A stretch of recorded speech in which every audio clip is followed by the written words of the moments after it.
I never thought I'd be in this mess. Hell, I didn't even want to leave New Orleans. But things get complicated when you owe money to the wrong people. Guess living off the grid sounded like a good idea after I found myself staring down a couple of guys who thought breaking fingers was a fine way to start a conversation. That's how I ended up in these woods. This happened back in 2003 in some forgotten pocket of Oregon. Name's Mitch Reeves, by the way. Don't bother looking me up. I haven't existed in the system since I ditched my old life. Now, I'm not some tree-hugging survivalist, far from it. If you told me 5 years ago that I'd be chopping wood and making my own food, I would have laughed and handed you a drink. But life's funny that way. You take a wrong turn here, make a bad bet there, and suddenly you're learning how to catch fish with your hands because you're too cheap to buy a rod. I've been up here for about 8 months, living in a broken-down cabin I bought from an old man who swore it was fixer-upper material. The guy must have had a sense of humor because this place was falling apart before I even got the keys. The roof sagged like a wet newspaper. The floorboards creaked and groaned under even my lightest step, as if the whole structure might give up and collapse at any moment. Most of the windows were cracked, letting in the bitter mountain air that seemed to cut right through me during those first few weeks. Every morning started with something needing repair, and by evening, I'd managed to keep it from collapsing one more day. I patched holes with whatever I could find. Old boards, plastic sheeting, even pages torn from outdated magazines the previous owner had left behind. My hands grew calloused from constant work, and my back ached from hauling water from the nearby creek. The isolation was the hardest part at first. The nearest town was a good 20 miles away, and I only made the trip when absolutely necessary. Couldn't risk being recognized, even though the chances were slim out here. The silence would press in on me at night, so complete that I could hear my own heartbeat, the blood rushing in my ears. I'd lie awake, staring at the stained ceiling, remembering the constant noise of the city car horns, people shouting, music spilling from bars. Out here, the quiet felt like a physical presence. Winter came early my first year. The snow piled up outside, drifts sometimes reaching the windowsills. The wind howled through the trees, making sounds that sometimes resembled words or distant cries. I learned to ignore them. Just tricks of the mind, I told myself. The isolation playing games with my perception. By spring, I'd established a routine. Wake at dawn, check the traps I'd set for rabbits and squirrels, gather firewood, repair whatever had broken overnight. I scavenged materials from abandoned structures deeper in the forest, an old hunting blind, a collapsed shed. I never questioned why these places had been left to rot. Should have. Maybe that would have been my first warning. One thing I loved about this off-the-grid life? No neighbors. I didn't have to answer to anyone. Just me, the trees, and maybe a squirrel or two. That was until my buddy Ryan showed up unannounced. Ryan was the only guy from my old life I trusted not to rat me out. He liked to say he came from street stock like me. Real stand-up guy. Loyal, but not too bright. I'll never forget that day in late summer. The air had that particular heaviness to it, like the forest was holding its breath. I was splitting logs behind the cabin when I heard the unmistakable sound of tires on gravel. My first instinct was to grab my pack and head for the trees, old habits. But then I saw the beat-up blue pickup truck and recognized the driver. Ryan stepped out, grinning that gap-toothed smile that had talked us into and out of more trouble than I could count. He looked thinner than when I'd last seen him, his face more weathered, but those sharp eyes were the same. "Found you, you son of a bitch," he called, slamming the truck door behind him. "Nice little hideaway you got here." I leaned the axe against the chopping block. "How'd you find me?" "Please," he snorted. "You think you're the only one who knows how to fly under the radar? Old Murphy told me where you went. Had to convince him I wasn't looking to collect on anything." Murphy, the bartender from the Rusty Nail back in New Orleans. I should have known he'd remember where I went. Man had a memory like a steel trap, especially for regulars who'd run up tabs. "You bring trouble with you?" I asked, scanning the road behind him. Ryan held up his hands. Clean as a whistle, nobody followed me, made sure of it. I believed him. Ryan might not be the sharpest, but he knew how to cover his tracks. Had to in our line of work. "Well," I said, gesturing to the cabin, "welcome to paradise." He laughed, reaching into the truck bed to pull out a cooler. Brought you something. Figured you might be missing the comforts of civilization. Inside was beer, actual cold beer, not the warm piss water I sometimes picked up in town, and steak. Real T-bones, still red and fresh. Thought we could catch up, Ryan said, hefting the cooler. Been a while since we shared a drink. Something in me hesitated, not because I didn't trust Ryan, but because I'd gotten used to being alone. Having another person in my space felt like an intrusion. But the smell of those steaks made my mouth water, and I had to admit, a part of me missed having someone to talk to. Come on in, I said finally. Place isn't much, but it keeps the rain off. Inside, Ryan whistled low, taking in the Spartan interior. You really went full mountain man, huh? I shrugged.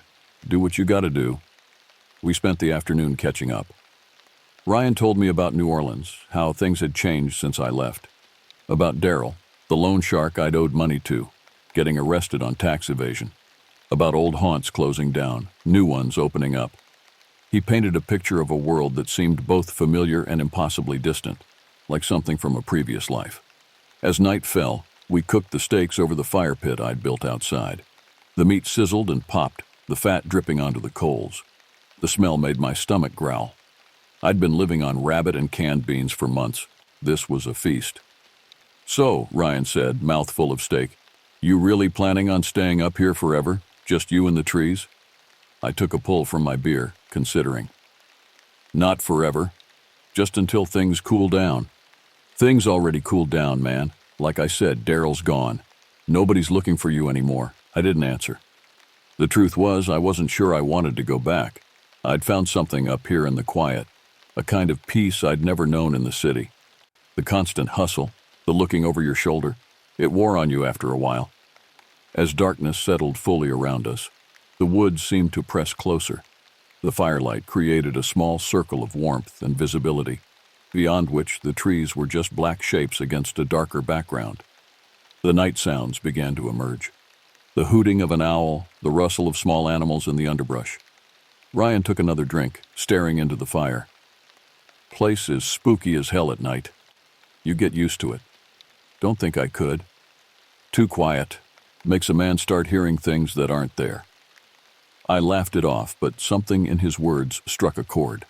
Because sometimes in the deepest part of night, I did hear things. Sounds that didn't belong. Noises that couldn't be explained away by nocturnal animals or the wind in the trees. But I'd chalked it up to isolation, to my mind filling the silence with echoes from my past. If only I'd paid more attention to those unexplained sounds. If only I'd recognized them for what they were. Warnings. But hindsight's always clearer, isn't it? And by the time we understood what was out there in those woods, it was already too late. So when Ryan came knocking on my door with some beers, I figured we'd shoot the breeze and forget about our problems for a while. But that night, things took a turn. We were sitting outside looking up at the sky. No light pollution out here, so the stars were like something out of a painting. We got to talking about old times, trading the usual trash talk, and then it happened. At first I thought it was just a deer, a rustling in the woods behind the cabin. No big deal. Deer are everywhere out here. But then Ryan, who was halfway through telling a dumb joke about a bartender and a duck, stopped cold. His eyes got wide and he set his beer down like it had turned to poison. "Mitch," he whispered, "what the hell is that?" I turned my head and saw it, this thing moving between the trees. At first I couldn't make out what it was. Looked like a big dog, but it moved wrong, kind of sideways, like it wasn't built right. Now I've seen my fair share of messed up animals out here. Hell, some of them look like they got built by committee, but this was different. It wasn't the size that got me. It was the way it moved. Like it didn't care if we saw it, almost like it wanted us to. The moonlight filtered through the pine branches, casting striped shadows across the forest floor. In those alternating bars of light and dark, I caught glimpses of something large slipping between the trees.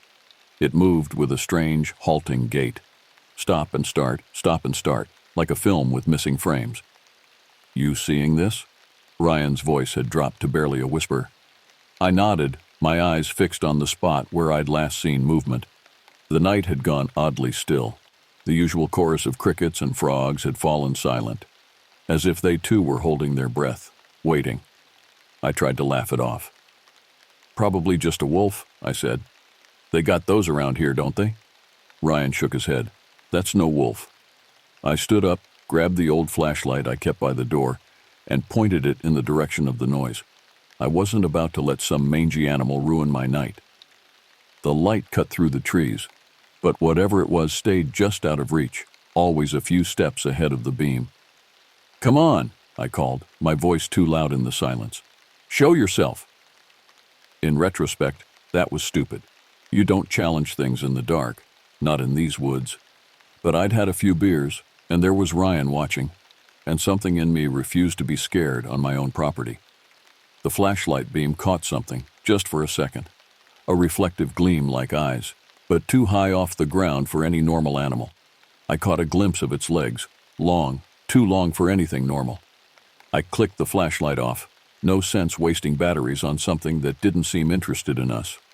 But that wasn't the end of it. "What do you think it was?" Ryan asked when we went back inside. His voice was casual, but I noticed he double-checked the lock on the door. "Bear, maybe," I said, though we both knew it wasn't. "They can look weird when they stand up." "Yeah," Ryan agreed too quickly. "Probably a bear."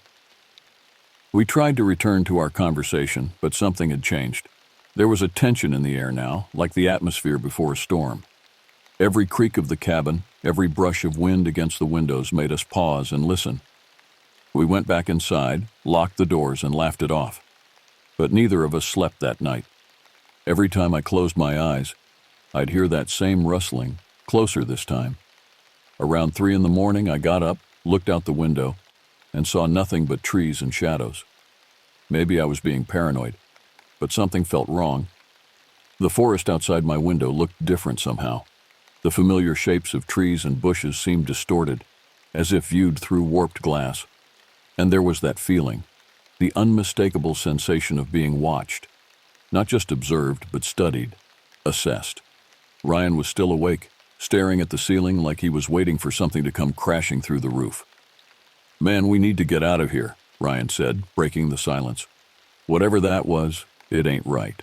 "Relax," I said, trying to sound tough. "It's probably gone by now." But I didn't believe it. Not for a second. Dawn came slowly, the darkness grudgingly giving way to a grayish light that did little to dispel the unease we both felt. Ryan stood at the window, coffee mug in hand, watching the tree line. "Doesn't look like much in the daylight, does it?" he said. "Just trees." I joined him, scanning the forest edge.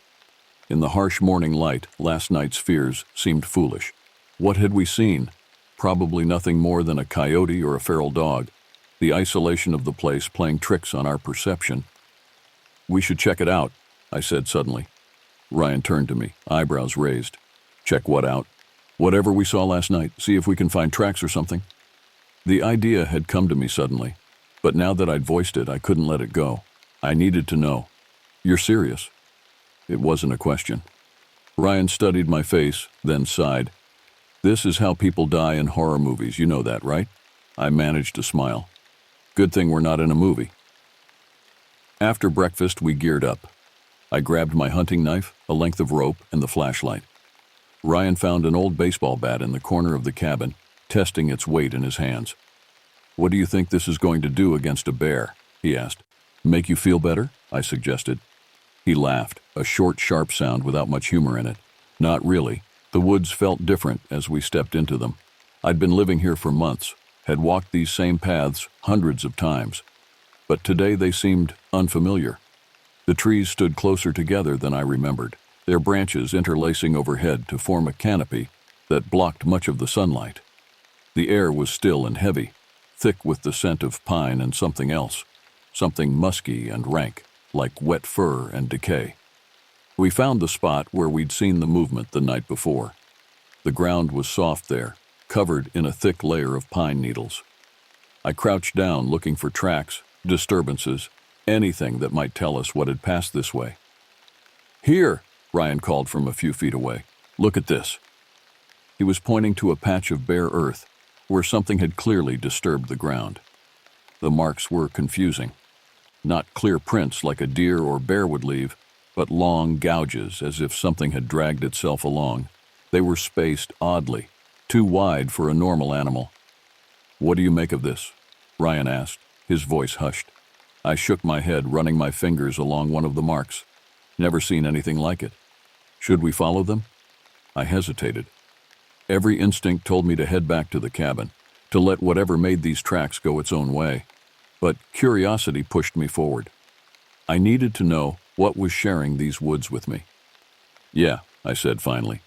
"But we stick together, and we turn back at the first sign of trouble." Ryan nodded, gripping the bat tighter. "Lead the way." The tracks led deeper into the forest, away from the paths I usually traveled. Here the trees grew more densely, their trunks twisted and gnarled. Moss hung from the branches in long beards, and the ground became increasingly uneven, riddled with hidden roots and sudden drops.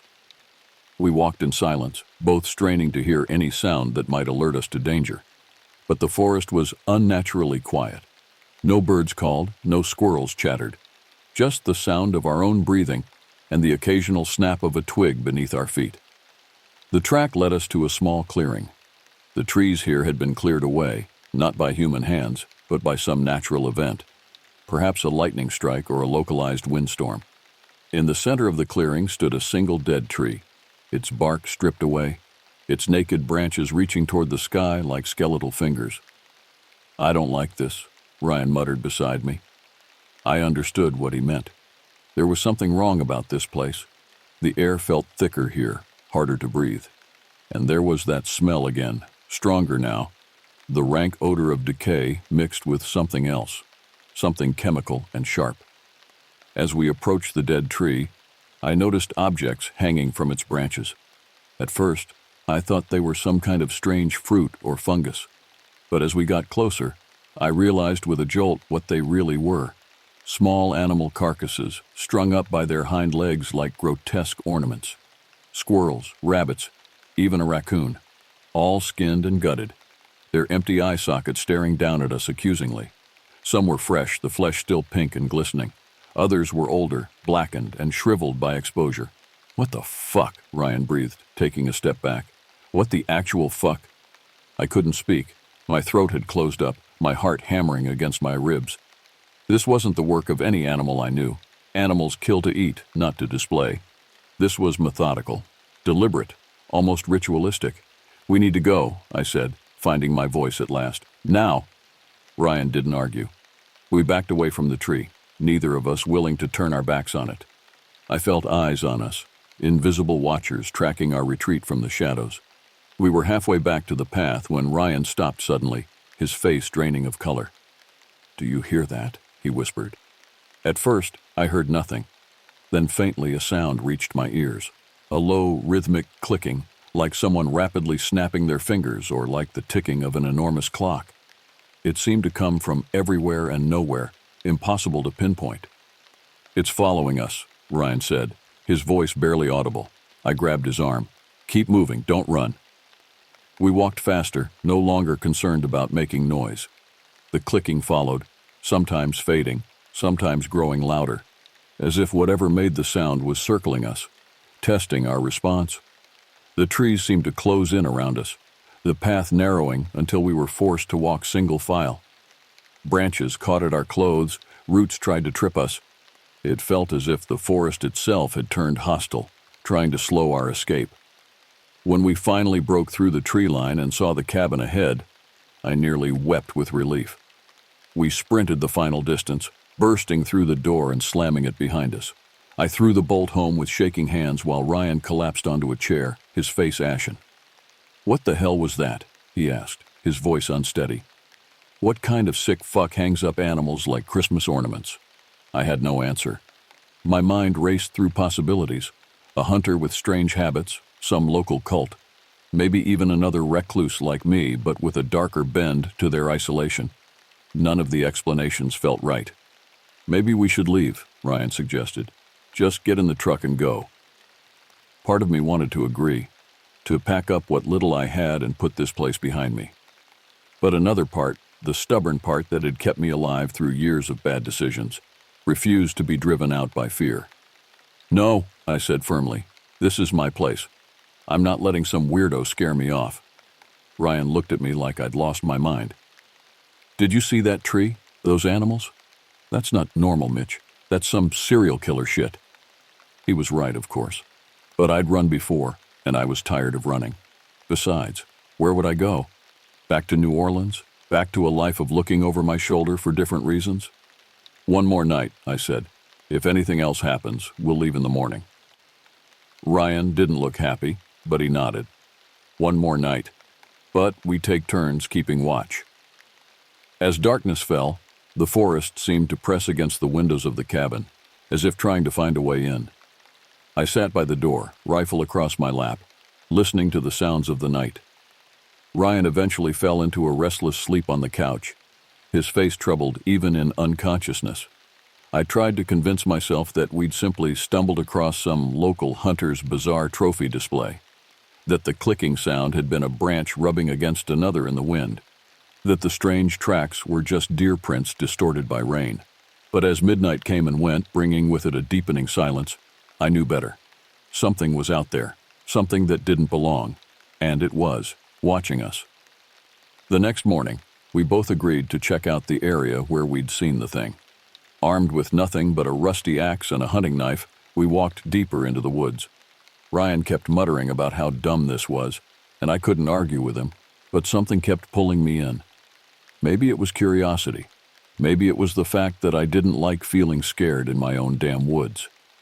We retraced our steps from the day before, following the same path that had led us to the clearing with the dead tree.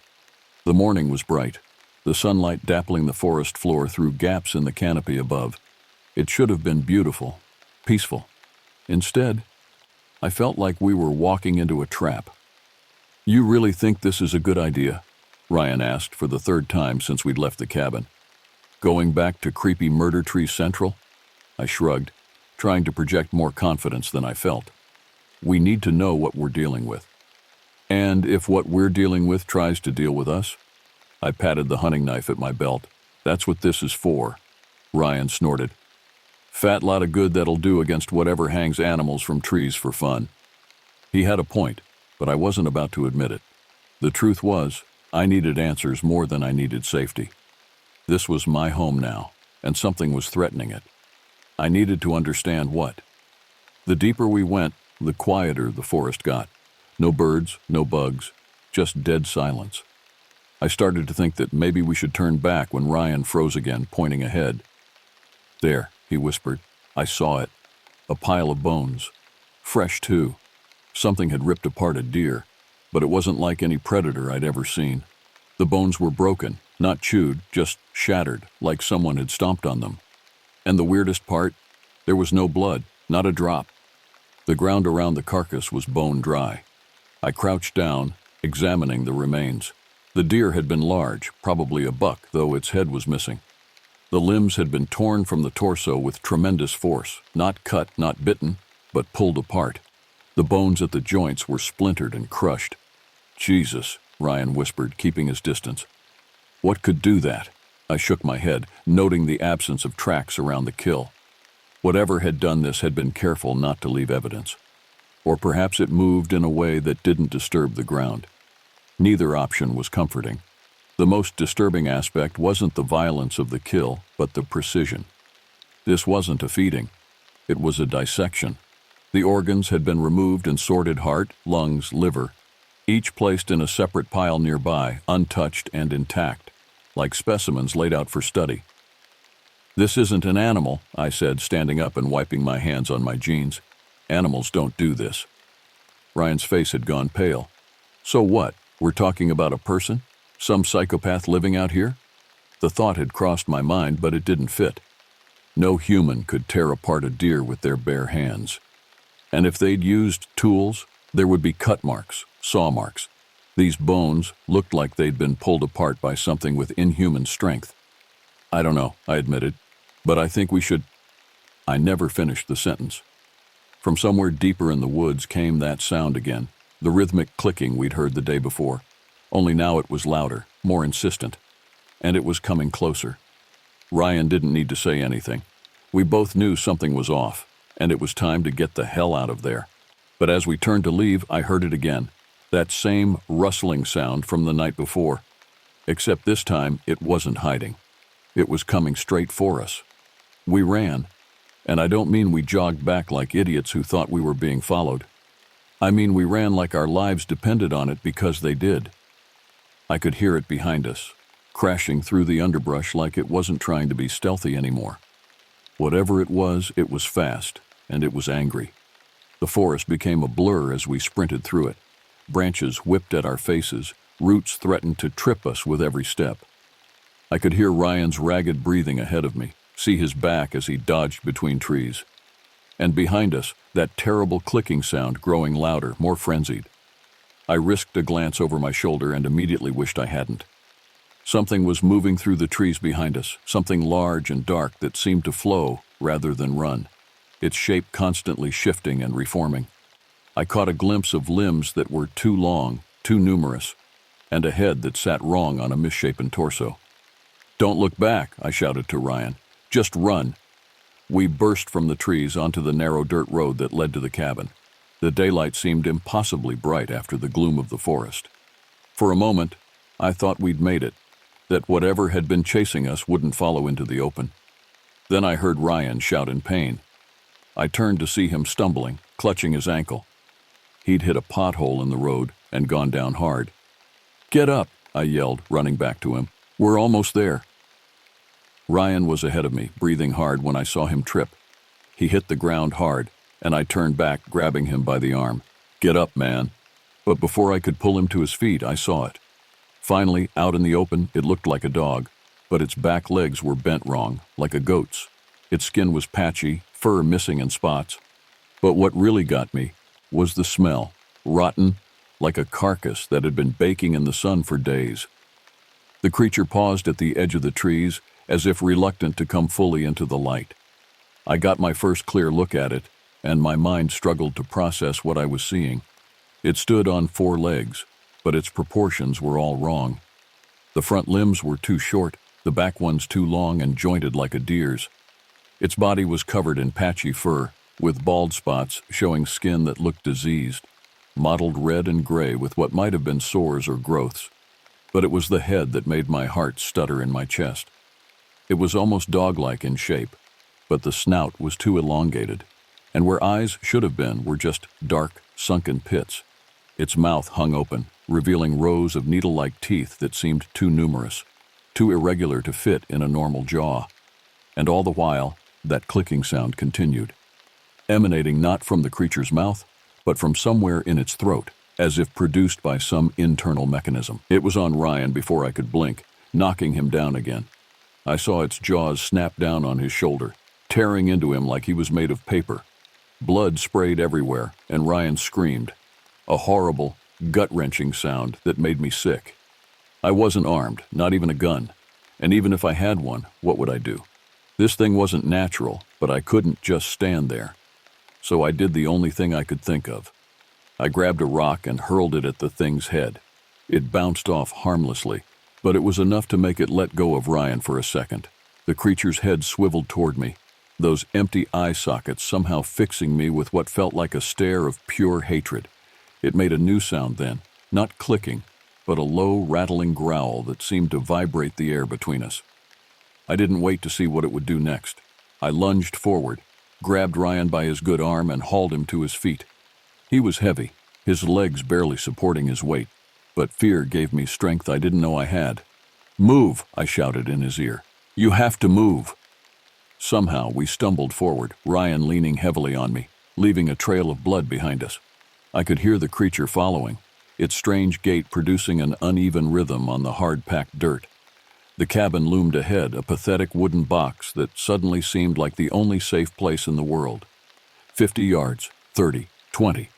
Each step was agony, Ryan growing heavier as he lost blood, my own lungs burning with the effort. Then we were there, at the steps leading to the porch. I half dragged, half carried Ryan up them, his blood making the wood slick under our feet. I fumbled with the door handle, cursing as it slipped in my sweaty grip. Behind us, the creature had reached the bottom of the steps. I could hear it breathing, A wet, ragged sound like air being forced through fluid. I didn't look back. Couldn't bear to see it again. The door finally gave way, and we tumbled inside.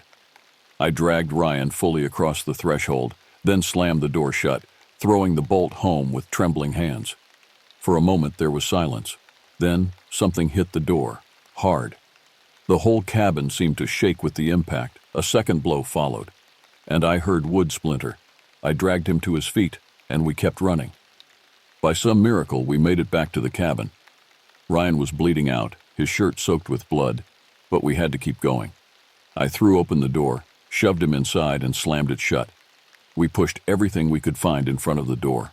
Chairs, tables, anything that might slow it down. I helped Ryan to the rickety couch, where he collapsed, face gray with pain and blood loss. His shoulder was a mess, the flesh torn and ragged.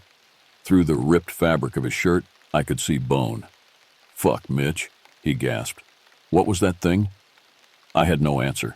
I was frantically searching for something to use as a bandage, settling for a relatively clean t-shirt that I pressed against his wound. "Hold this," I instructed. "Press down hard." Ryan complied, wincing as he applied pressure. "You think it can get in?" As if in answer, something slammed against the door. The barricade we'd erected shuddered but held. For now. "The windows," Ryan said weakly. "Check the windows." He was right. The cabin had 4 windows, one in the main room, one in the bedroom, one in the kitchen, and a small one in the bathroom. None of them were particularly secure. If that thing wanted in, it wouldn't have much trouble. I moved quickly, pulling shutters closed, dragging furniture in front of the larger windows. All the while, the thing outside continued its assault on the door, each impact making the walls tremble. For a while it was quiet. I sat there, holding my breath, waiting for it to come crashing through the door. Ryan was fading fast. He was slumped against the wall, breathing shallow, and I didn't know what to do. I'm no doctor, and we were miles away from any kind of help. Then the banging started. Slow at first, like it was testing the walls, seeing how much force it needed. Each thud sent chills down my spine. No, not chills. That's too cliché for what I felt. It was more like I was watching my life fall apart brick by brick, knowing there was nothing I could do to stop it. Each impact seemed to shake the entire cabin, dust raining down from the ceiling. The thing outside was methodical, moving from one wall to another, searching for weaknesses. It reminded me of someone checking a fence for breaks. Patient, thorough, intelligent. This wasn't the behavior of a mindless predator. This was strategy. Ryan groaned, barely conscious now. I grabbed a rag and tried to stop the bleeding, but it was useless. His shirt was soaked through with blood, the makeshift bandage I'd applied earlier already saturated. His skin had taken on a waxy pallor, his breathing shallow and rapid. "I'm sorry," I whispered, though I wasn't sure if he could hear me. "I'm so damn sorry. This was my fault. I'd insisted on coming out here, on investigating whatever we'd seen in the woods. If I'd listened to Ryan, if we'd just left when he suggested it, he wouldn't be lying here bleeding out on my dirty couch." The banging stopped suddenly, the silence more terrifying than the noise had been. I held my breath, straining to hear any movement outside. Nothing. Just the sound of Ryan's labored breathing and the hammering of my own heart. Had it given up? Left to find easier prey? I didn't dare hope. "Ryan," I said, gently shaking his good shoulder, "stay with me, man. Don't you dare check out." His eyes fluttered open, unfocused and glazed with pain. "Mitch," he murmured, "I don't feel so good." "I know, buddy. Just hang on. We'll get you help as soon as it's safe." Even as I said it, I knew it was a lie. There was no help to be had out here. The nearest hospital was an hour away by car, and Ryan didn't have an hour, and that was assuming we could even get to the truck with that thing out there. I moved to the window, carefully peering through a crack in the shutters. The yard was empty, bathed in the golden light of late afternoon. No sign of the creature. But I didn't trust the apparent calm. Something told me it was still out there, watching, waiting. From somewhere in the distance came that clicking sound again, that rapid, mechanical ticking that seemed to bore into my brain. It was fainter now, as if the source was moving away from the cabin. A retreat or a new strategy? I returned to Ryan's side, checking his wound again. The bleeding had slowed. which would have been good news if I didn't suspect it was because he had less blood to lose. His skin was cool to the touch, clammy with sweat. "Mitch," he said suddenly, his voice stronger than I expected. "If I don't make it, don't start with that shit," I cut him off. "You're going to be fine." He managed a weak smile. "Always were a terrible liar. Listen to me. If I don't make it, you need to get the hell out of here. Not just the cabin, these woods, this whole area. Something's wrong here, has been since we got here." I wanted to argue, to tell him we'd both be leaving together come morning. But the words stuck in my throat. We both knew the truth. "There's something I need to tell you," Ryan continued, his words slurring slightly, "about why I really came up here." I leaned closer. "What do you mean?" "Wasn't just to check on you. Was coming to warn you. People been disappearing up this way. Hikers, campers, couple of hunters last fall. Nobody connects the dots 'cause it's spread out, different counties. But I heard things back in town. Rumors about these woods." A cold weight settled in my stomach. "What kind of rumors?" Ryan's eyes were drifting closed again, his strength failing. "Bad ones, real bad. About things in the trees, things that aren't right. Thought it was just stories, ghost stories to scare tourists. But now," his voice trailed off, his head lolling to one side. For a terrifying moment I thought he was gone. Then I saw the shallow rise and fall of his chest, still alive, but barely. I sat back, trying to process what he'd told me. People disappearing, rumors about the woods. Had I really been so isolated, so wrapped up in my own problems that I hadn't noticed the danger surrounding me? The light outside was fading, dusk approaching with alarming speed. Soon it would be dark, and somehow I knew that darkness would bring the creature back. It was waiting for night, for its natural advantage. I did a quick inventory of my defenses. The hunting knife I'd brought back with me, a fireplace poker, the axe I used for chopping wood, left outside by the woodpile. Not much against whatever was out there, but it was all I had. As the last rays of sunlight disappeared behind the trees, the clicking sound returned, closer now, just outside the cabin, moving around the perimeter, like the thing was circling its prey before the final attack. Then the door buckled. The wood cracked, and I knew we were done for. I backed up, holding the knife like it was going to do something. But when the door finally gave way, it wasn't the thing that stepped through. It was a man, or at least what was left of one. The figure that stood in the splintered doorway was human in shape, but there any resemblance to humanity ended. His skin was pale, stretched tight over bones, and his eyes, well, let's just say they didn't look human anymore.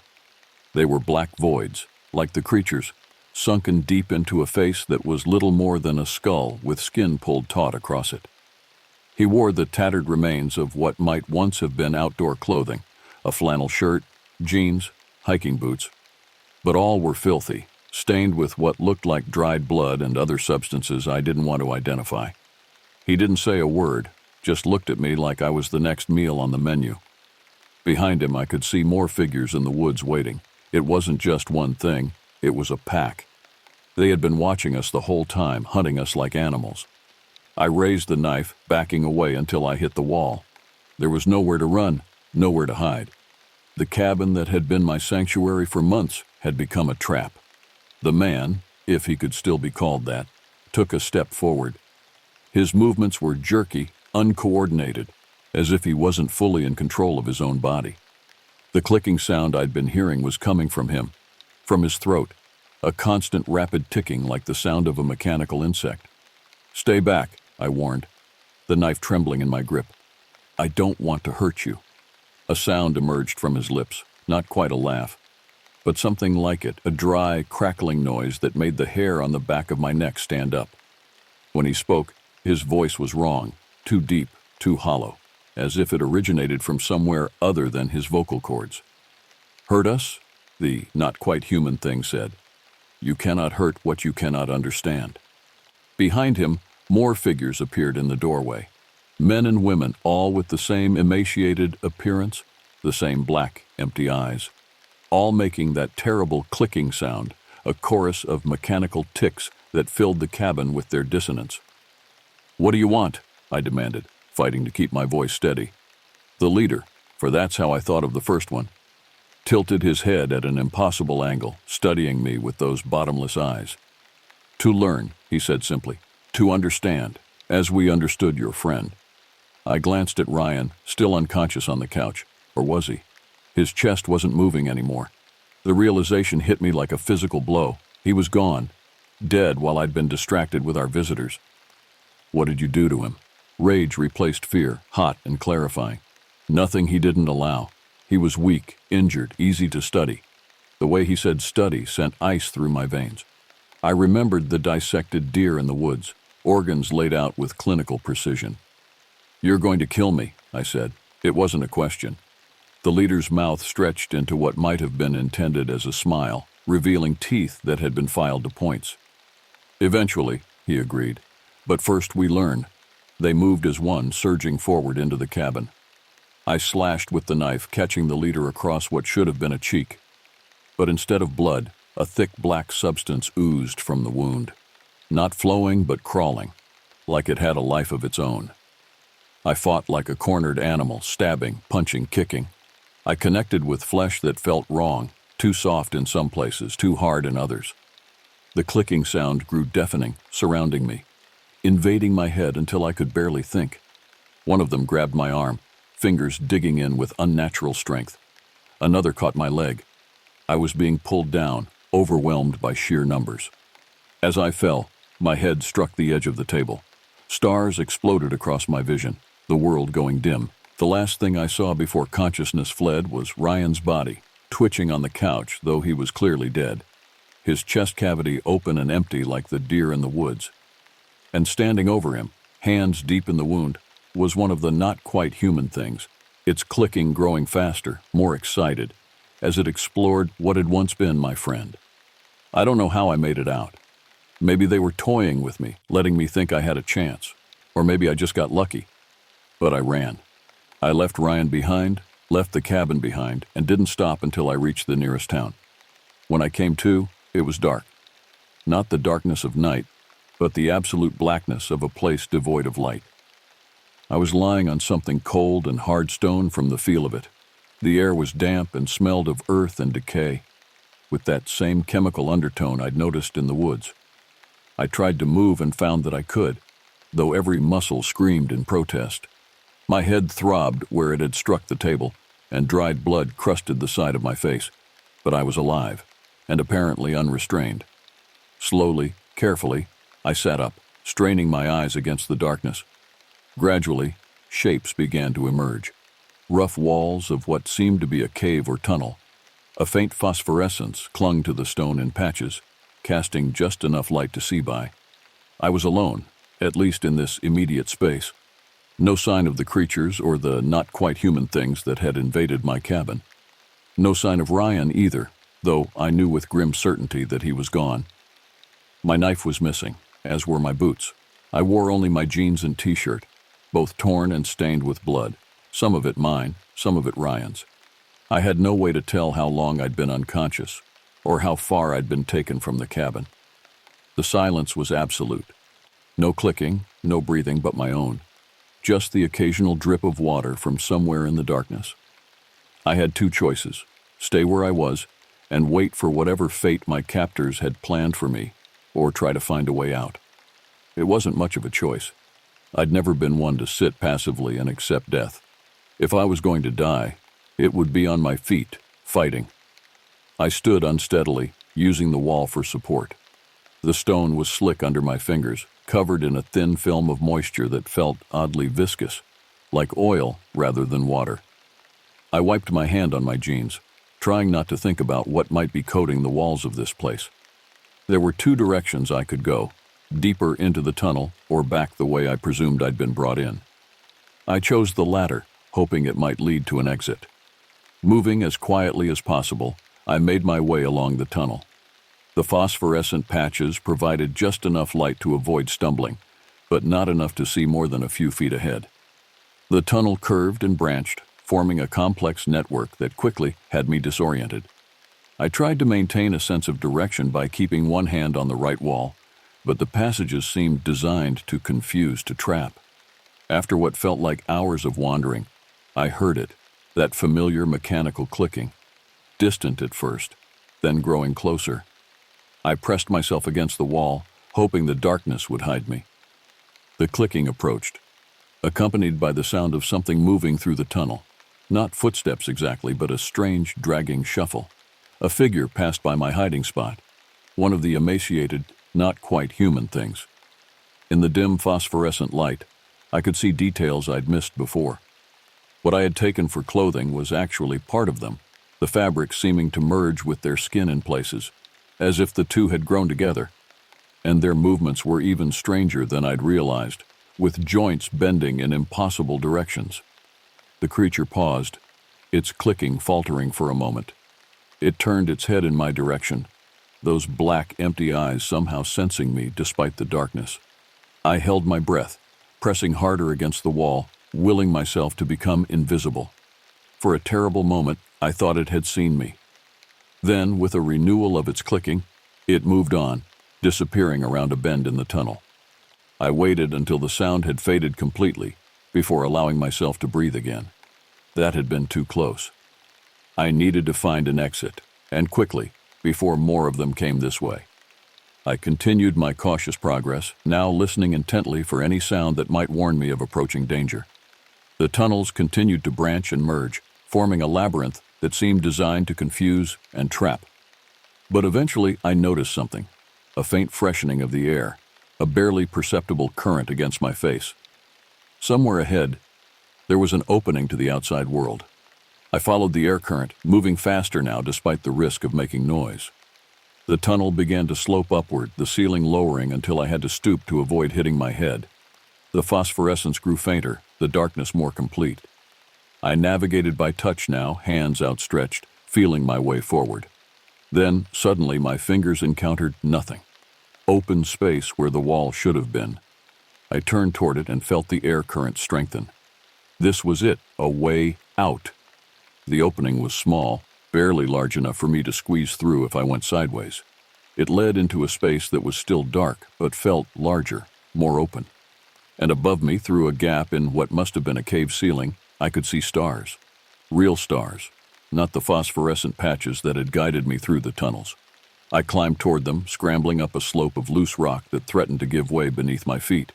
My hands found purchase on roots and outcroppings, pulling myself higher, closer to freedom. And then I was there, dragging myself out through a narrow fissure onto the forest floor. The night air had never smelled so sweet. I lay on my back, gasping, staring up at the stars through the canopy of trees. I was out, alive. But for how long?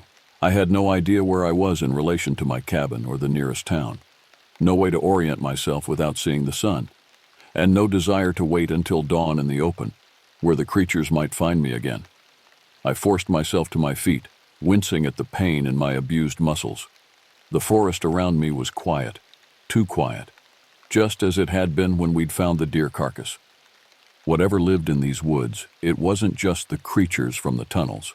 The entire ecosystem seemed affected, corrupted. I picked a direction at random and started walking. Without shoes, each step was agony, the forest floor a minefield of sharp stones and broken branches. But pain was preferable to capture, to ending up like Ryan, a specimen to be dissected and studied. I walked through the night, driven by fear and desperation. When dawn finally broke, I found myself on unfamiliar ground, a part of the forest I'd never explored during my months at the cabin. The trees here were older, more gnarled, their branches intertwining overhead to form a canopy that blocked much of the light. But with the sun's position, I could now orient myself. East was that way, which meant the nearest town would be roughly northeast from my current position. I adjusted my course and pressed on, ignoring the hunger that gnawed at my stomach and the thirst that made my throat feel like sandpaper. I traveled through that day and the next night, stopping only when exhaustion threatened to overcome me. Each time I closed my eyes, I saw them, the hollow-eyed, not quite humans, the creature with its wrongly jointed legs. Ryan's body opened up like a textbook illustration. Sleep, when it came, was fitful and brief. On the morning of the second day, I heard the most beautiful sound in the world, the distant rumble of a vehicle on a road. I changed direction, heading toward the sound, my pace quickening despite my fatigue. The trees thinned, and suddenly I was standing on the shoulder of a highway. A green road sign nearby told me I was 15 miles from Miller's Creek, a small town I vaguely remembered passing through on my way to the cabin all those months ago. I stuck out my thumb at the next vehicle that approached, a battered pickup truck driven by an elderly man who looked at me with a mixture of concern and suspicion. I must have been quite a sight. Filthy, bloody, barefoot, wild-eyed with exhaustion and fear. "You all right, son?" he asked as I climbed into the passenger seat. "Had an accident in the woods," I managed, the lie coming easily. "Got lost. Been walking for days." He nodded, accepting the explanation without question. "Happens this time of year. Folks come up from the city, think they're woodsmen because they watched some survival show. Woods'll humble you quick." If only he knew. He dropped me at a gas station in Miller's Creek, even gave me $20 for food and a pair of rubber flip-flops from the station's meager selection of supplies. I thanked him profusely, though no words could express my gratitude for that simple act of humanity after what I'd experienced. In the gas station bathroom, I got my first look at myself in days. The face that stared back from the mirror was a stranger's, gaunt, filthy, with a wild beard and eyes that held a haunted expression I'd never seen before. A deep cut ran along my hairline where I'd struck the table, crusted with dried blood. My arms were covered in bruises and scratches, but I was alive. I cleaned up as best I could, then used some of the money to buy water and food, simple things I could eat immediately to quell the hunger that had become a constant companion. The rest went toward a bus ticket to Portland. From there, I could disappear into the anonymity of a larger city. Jake didn't make it, obviously. By the time anyone believed my story enough to send help, there wasn't much left of him to find. Just bones, broken and scattered like the deer we'd seen earlier. And the thing that got him? It didn't vanish. They found it, its body twisted and mangled in a way that didn't make sense. Maybe it was just an animal, something freakish and mutated by nature. Or maybe it was something else, something no one wants to admit exists. The official report called it an animal attack. A rogue bear, perhaps, or a pack of coyotes driven to unusual aggression by hunger. The human-like figures I described were dismissed as hallucinations brought on by trauma and exposure. Ryan's remains were collected and sent back to whatever family he had left. My cabin was marked as a crime scene, then largely forgotten as the wheels of small-town bureaucracy ground slowly onward. I didn't go back. Couldn't. Whatever was in those woods, whatever lived in those tunnels beneath the forest floor, it was still there. Waiting, watching, learning. I'm in Seattle now, a different name, a different life. I work nights as a janitor in an office building downtown. It's quiet work, anonymous. Nobody asks questions about my past or notices when I start at sudden noises or avoid dark spaces. Sometimes, late at night when the building is empty and silent, I hear it. That mechanical clicking sound that has haunted my dreams since I escaped. Just my imagination, the psychiatrist I visited exactly once told me. A manifestation of PTSD from a traumatic experience. But I know better. Because sometimes in the reflective surfaces of freshly washed windows or the dark screens of powered-down computers, I catch glimpses of them. The hollow-eyed watchers, the collectors of specimens, the students of humanity. And their ranks have grown. New faces join the old ones in my nightmares. Faces of hikers reported missing in the Oregon woods. Faces of campers who went out and never came back. And sometimes, in my darkest moments, I see Ryan among them, his eyes black and empty, his throat working to produce that terrible clicking sound, his mouth moving to form words I can't bear to hear. "We learn," he says in these visions. "We understand, and soon we will be ready." Ready for what, I don't know, don't want to know. All I know is that I'm not going back to those woods. But I fear, with increasing certainty, that someday the woods, and what lives within them, will come to find me. All I know is, I'm not going back to those woods. I've been a park ranger for 12 years now. Most people think the job is all fresh air and pointing tourists toward the best views. But those of us who've worked in the more remote parks know differently. Nature isn't just beautiful. It's indifferent to human life. It's unforgiving. and sometimes it feels almost hostile. My transfer to Cascade Ridge National Forest came after a particularly rough stint in Yellowstone. The supervisors thought I could use something quieter, as they put it. Cascade Ridge was smaller, less visited, and tucked away in the northwestern mountains where dense pine forests stretched for miles, interrupted only by rocky outcroppings and the occasional alpine meadow. The ranger station was 30 miles from the nearest town, a small settlement called River Point with one gas station and a general store that doubled as the post office. My cabin sat another 5 miles into the park, a sturdy wooden structure with solar panels, a small generator for backup, and satellite internet that worked about half the time. Perfect for someone who needs space, my supervisor had said during orientation. What he meant was, perfect for someone who'd had an incident. The kind where you find a hiker too late, and the memory of it follows you home. My first week passed uneventfully. I patrolled the main trails, checked permits at the few designated camping areas, and spent evenings logging data and reading reports from previous rangers. The forest was eerily quiet compared to Yellowstone's tourist chaos. Here, the silence had weight, broken only by wind through pine needles and occasional wildlife calls. On my 8th night, I was awakened by something striking my cabin. It wasn't loud, more like something brushing against the outer wall. I grabbed my flashlight and stepped onto the porch. The beam cut through darkness but revealed nothing unusual. The forest stood silent, the kind of heavy silence that feels expectant. I checked the perimeter, finding nothing but some disturbed gravel near the west side. Probably raccoons, I thought, or maybe a deer. But as I turned to go back inside, I noticed something odd, a smell I couldn't place. Not the usual forest sense of pine, soil, and vegetation. This was musky, almost primal. It disappeared as quickly as it had come. The next morning, I found large, unusual tracks in the soft earth behind my cabin. They resembled bear prints, but weren't quite right. Too large, with a strange formation to the toes. I photographed them before they disappeared in the morning rain, intending to ask wildlife services about them. That afternoon, I received my first emergency call. A family of 4 had wandered off the main trail and become disoriented. Standard procedure. I gathered my pack and headed to their last known coordinates.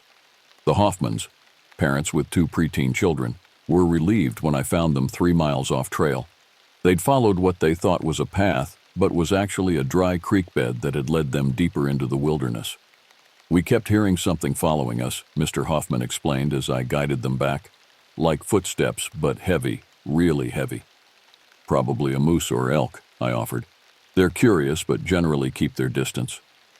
Mrs. Hoffman glanced nervously at the darkening forest. It sounded bigger. The children were unusually quiet, the younger one clutching a drawing pad to his chest. As we approached the main trail, I asked to see what he'd been drawing. He hesitated before revealing a crude crayon sketch, tall trees and what looked like a large, dark figure standing between them. "That's what watched us from the trees," he whispered. "Children often misinterpret shadows or large animals, especially when scared." I smiled reassuringly and got them safely back to their vehicle. But driving back to my cabin, I couldn't shake the memory of those strange tracks, or the lingering question of what exactly was watching us from the dense forest beyond. The incident report for the Hoffman family took longer than usual to complete. I found myself staring at the section labeled Wildlife Encounters, cursor blinking as I debated how to categorize what they'd described. In the end, I marked it as possible elk sighting and added notes about the child's drawing. 2 days later, I discovered the first truly unsettling sign that something wasn't right in my section of Cascade Ridge. While checking the northwestern trail markers, I found a half-eaten deer carcass spread across the path. This wasn't unusual in itself. Predation is natural. But the way it had been torn apart was strange. The rib cage was completely exposed, with bones broken outward as if something had pulled them apart. No mountain lion or wolf typically feeds this way. I radioed wildlife management, who suggested it might be bears exhibiting unusual behavior due to food scarcity. They promised to send someone out within the week, but in the isolated reaches of Cascade Ridge, within the week could mean anything. That night, I awoke to the sound of wood creaking. Not the normal settling noises of a cabin, but deliberate pressure, as if something heavy was leaning against the far wall. My heart hammered as I reached for the rifle I kept under my bed. The creaking stopped, replaced by what sounded like deep, rasping breath. I remained frozen, listening as whatever it was circled the cabin, pausing occasionally as if studying the structure. The windows were too high for a bear to look through, but I couldn't shake the feeling of being observed. After what seemed like hours, heavy footsteps retreated into the forest. Come morning, I found new tracks, similar to those I'd photographed earlier but deeper, as if made by something heavier. More disturbing were the long scratches on the cabin's western wall about 8 feet up, too high for most wildlife. I'd read incident reports from previous rangers about unusual wildlife encounters, but had dismissed most as exaggeration. Working alone in the wilderness does things to your mind. Isolation breeds imagination. At least, that's what I told myself as I measured the scratches and documented them. That afternoon, a call came in about a solo hiker who hadn't checked in at his designated time. Getting lost is easy in Cascade Ridge, where trails disappear under fallen leaves and landmarks look deceptively similar. I grabbed my gear and headed out, hoping to find him before sunset. The coordinates led me to the densest part of the forest, where ancient pines blocked most sunlight. 4 hours of searching yielded nothing until I noticed a bright blue fabric piece caught on a branch. Following this sign, I discovered a small clearing where the missing hiker had established camp. His tent stood intact but empty, sleeping bag still inside. His hiking boots remained neatly placed at the entrance, a detail that sent cold prickles across my skin. No experienced hiker ventures barefoot into these woods. As I examined the area, I realized the ground told a story. There were the hiker's normal boot prints around the campsite, then what looked like barefoot running tracks leading into the trees. Following them cautiously, I found where they stopped abruptly at the base of a massive pine. Scattered nearby were pages from a journal, the most recent entry still legible. Night 3. Something is watching me from the tree line. I hear it moving after dark, circling my camp. It's big, too big for a bear. I tried recording the sounds, but my phone battery is almost dead. I think I saw it today, just for a second. Tall, moving quickly between trees. Park documents don't mention anything like this living here. If anyone finds this... The entry ended abruptly. I gathered the pages and continued searching until darkness forced me back. As I hiked out, I couldn't shake the feeling of being followed. Twigs snapped behind me at irregular intervals, always stopping when I turned to look. Just wildlife, I muttered to myself, quickening my pace. But the rational part of my mind, the part trained through years of wilderness experience, knew that wildlife doesn't follow humans with such purpose. Wildlife doesn't maintain a consistent distance, and wildlife doesn't seem to understand exactly when you're turning to look. I reached my vehicle as night fully descended, throwing my gear inside and locking the doors before allowing myself to breathe. As I started the engine, my headlights swept across the tree line, and for just a second, I caught a glimpse of something tall retreating into darkness, something that moved on 2 legs, not 4. I drove back to my cabin faster than regulations allowed, the missing hiker's journal pages burning a hole in my pack. Morning brought no relief from my growing unease. I radioed for a search and rescue team for the missing hiker, identified from his abandoned belongings as Michael Westfield, 35, experienced backpacker from Portland. While waiting for the team to arrive, I reviewed his journal again, trying to make sense of the scattered entries. The earlier pages documented normal hiking observations, wildlife sightings, weather conditions, trail notes. But about halfway through, the tone shifted. Westfield had begun reporting unusual sounds at night and a persistent feeling of being watched. His final entries grew increasingly paranoid, with repeated mentions of movement in the trees and breathing sounds outside my tent. When the search team arrived, 4 rangers from neighboring districts, I shared my findings and the journal entries. I could see skepticism in their expressions. "Sounds like he got spooked and wandered off," suggested Ranger Brennan, the most experienced among them. "Happens more often than you'd think. People get wilderness anxiety, especially alone." I wanted to believe this explanation, but the abandoned boots troubled me. We spent the next 8 hours combing the area in expanding circles from Westfield's campsite, finding nothing but a few more scattered personal items: a water bottle, a torn shirt, a single sock. As the search continued, 2 of the rangers reported hearing unusual sounds, heavy movement through the underbrush that stopped whenever they paused to listen. Brennan dismissed it as wildlife, but I noticed how his hand rested closer to his sidearm afterward. We suspended the search at dusk, agreeing to resume at first light. The others headed back to town while I returned to my cabin, the day's events weighing heavily on my mind. That night brought the worst storm of the season. Thunder crashed overhead as rain pounded my cabin roof. Around midnight, between thunderclaps, I heard a distinctive sound. 3 heavy knocks on the side of my cabin. Then 3 more, too deliberate for falling branches. I grabbed my flashlight and rifle, heart racing. The knocking came again, this time from the opposite wall. Whatever was out there was moving around my cabin, testing it. I stood motionless in the center of the room, tracking the sounds as they circled the structure. When lightning flashed, illuminating the windows, I caught a glimpse of something peering in, just for a second. A dark shape, too tall for a bear, with what looked like a massive head outlined against the glass. I raised my rifle instinctively, but it disappeared before I could process what I'd seen. The radio crackled to life, making me jump. It was Brennan, his voice tense. We found something, Westfield's backpack about 2 miles north of his camp, and tracks, like nothing I've seen before. Human? I asked, though I already suspected the answer. No, he replied after a pause. Not human. Not any wildlife I recognize either. Too big, wrong configuration, and there's hair caught in the backpack straps. Dark, coarse. Not Westfield's. I thought of the tracks I'd documented, the scratches high on my cabin wall, the shape at my window. Send samples to the lab, I instructed, and be careful out there. Something doesn't feel right about this. The storm continued through the night, but the knocking didn't return. In the morning, I found massive, unusual footprints in the mud surrounding my cabin, over 16 inches long with 5 distinct toe impressions. I photographed them beside my boot for scale, feeling cold dread settle in my stomach. 3 more hikers reported strange encounters that week. One couple described hearing whooping calls echoing through the valley at sunset.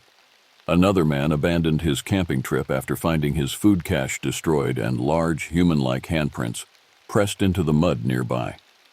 The most disturbing report came from a wildlife photographer who showed me images he'd captured on his trail camera.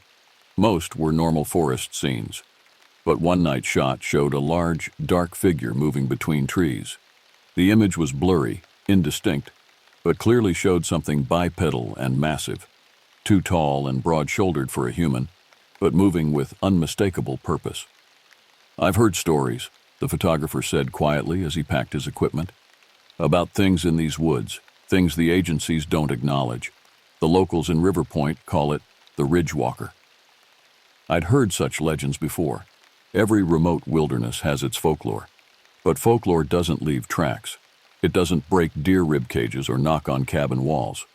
And it doesn't leave hair samples that, according to the preliminary lab report Brennan forwarded me, were unidentified primate, not consistent with known species. As I patrolled the boundaries of my sector that evening, I couldn't shake the feeling that I wasn't monitoring the forest. The forest was monitoring me. Eyes followed my movement from the dense undergrowth. Branches swayed without wind, and occasionally, just at the edge of hearing, came sounds like wood striking wood, communication from something that understood concealment. I no longer believed I was dealing with normal wildlife. Whatever walked the ridges of Cascade Forest was something else entirely. 2 weeks after Michael Westfield's disappearance, with no further sign of him despite expanded search efforts, the regional office decided to temporarily close my section of Cascade Ridge to visitors. The official reason given was wildlife management concerns, but rumors had already started circulating among the hiking community.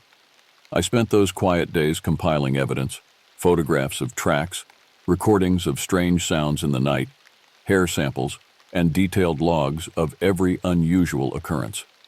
When compared chronologically, a pattern emerged. The activity intensified around my cabin following the full moon and seemed to migrate in a roughly circular path through my sector.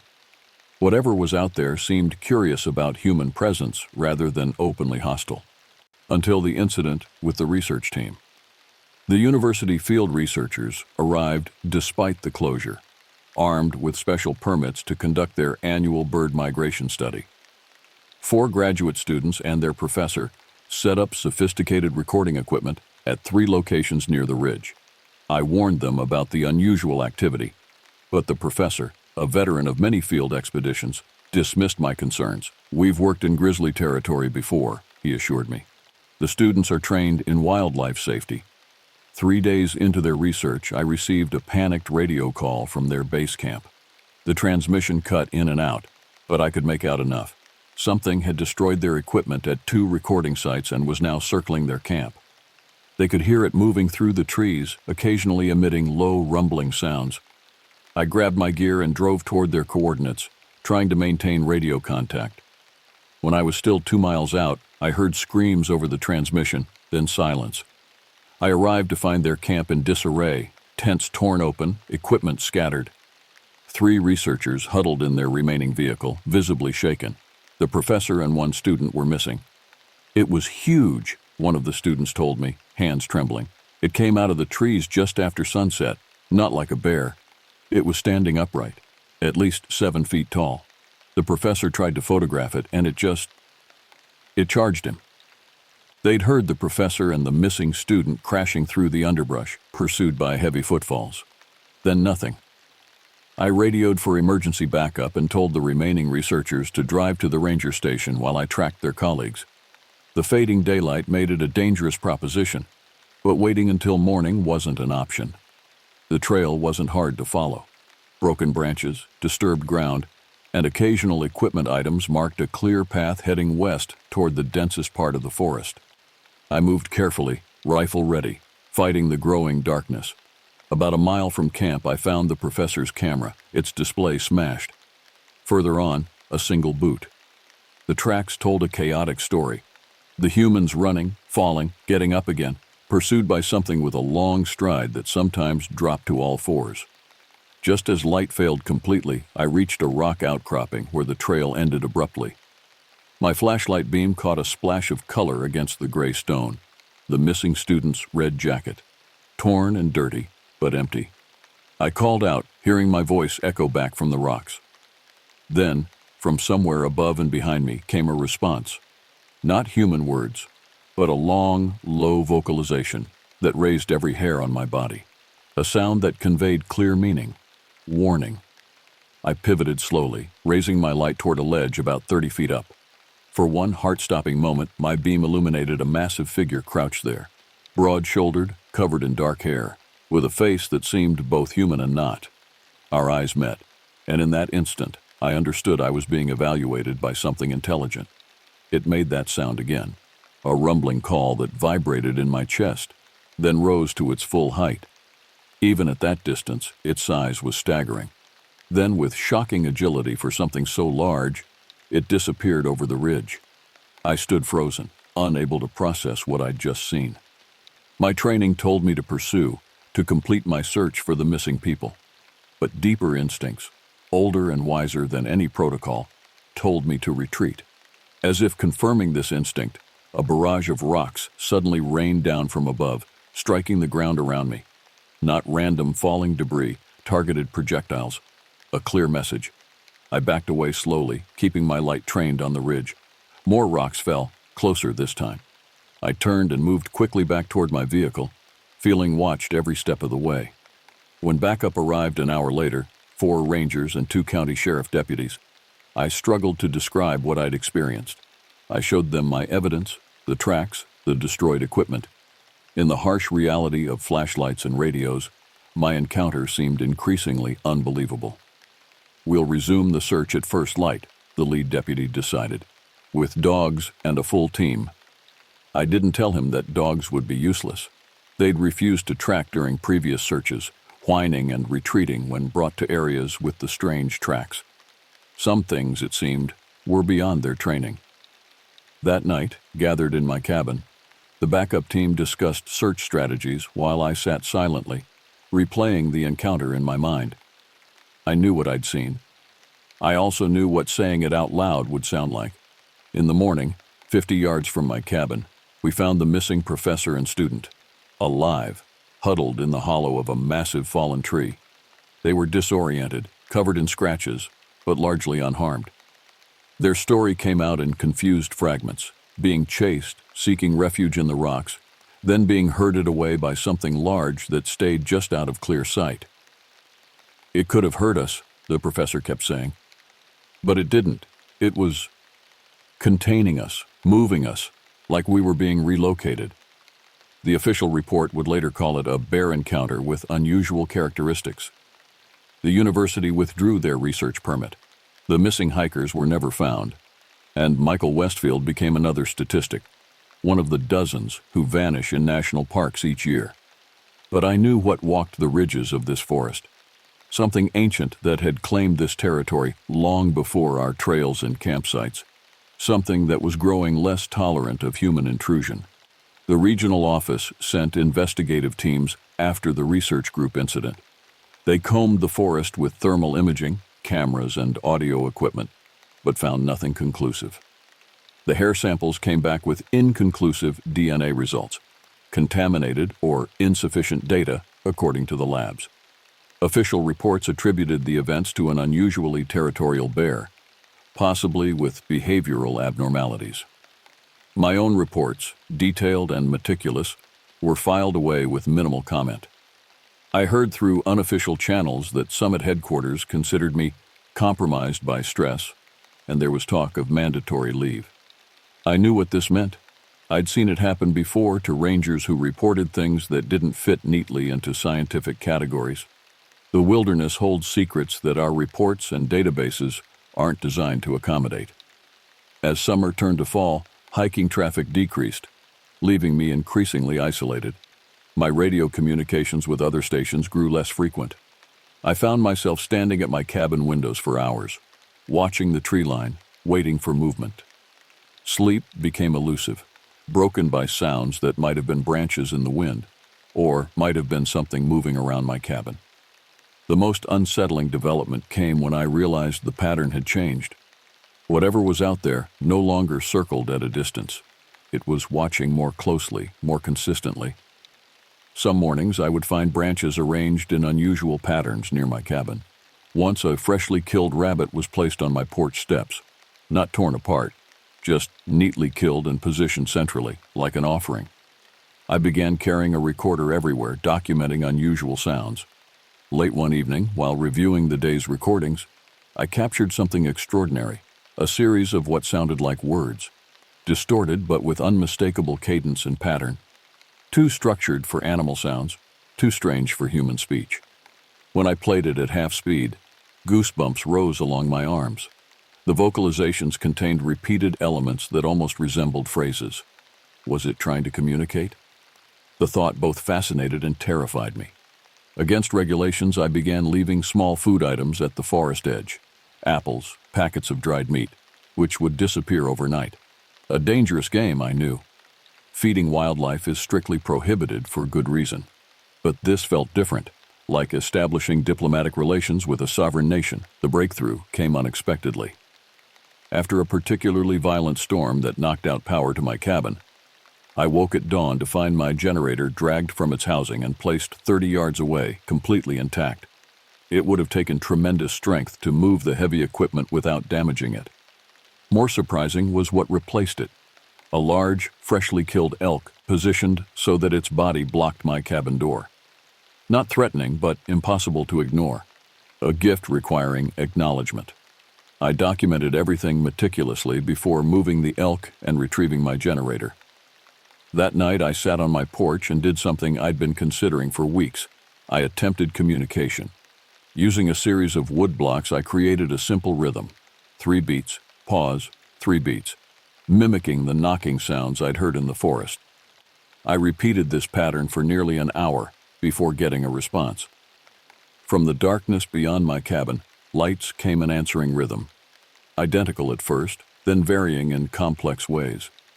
I matched each new pattern as best I could, creating a primitive conversation that continued until midnight.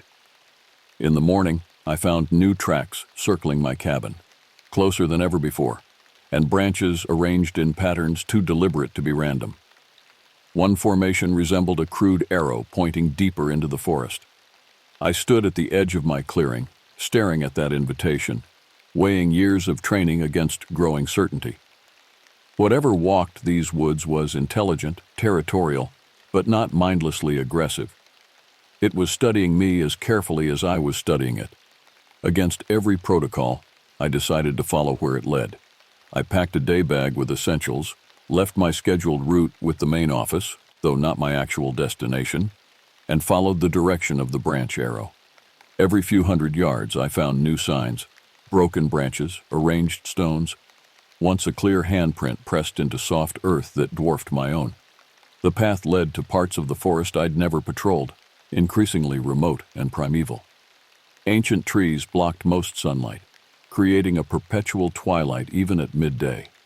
The normal forest sounds, birds, small mammals, gradually diminished until the only sound was my own breathing and footsteps. After several hours, I reached a small valley nestled between steep ridges. The trees here grew unusually large, many bearing claw marks 8 to 10 feet up their trunks, territory markings. At the center of the valley stood a massive old-growth pine, its base surrounded by a collection of objects that stopped me cold. Arranged in concentric circles were items from throughout the park: a hiker's lost water bottle, pieces of broken research equipment, a child's dropped toy, a torn backpack I recognized as Michael Westfield's. In the center lay a perfectly preserved ranger hat, not mine, but identical to it. A message, unmistakable in its meaning: I see everything that happens here. As I photographed this collection with shaking hands, I became aware of a presence behind me.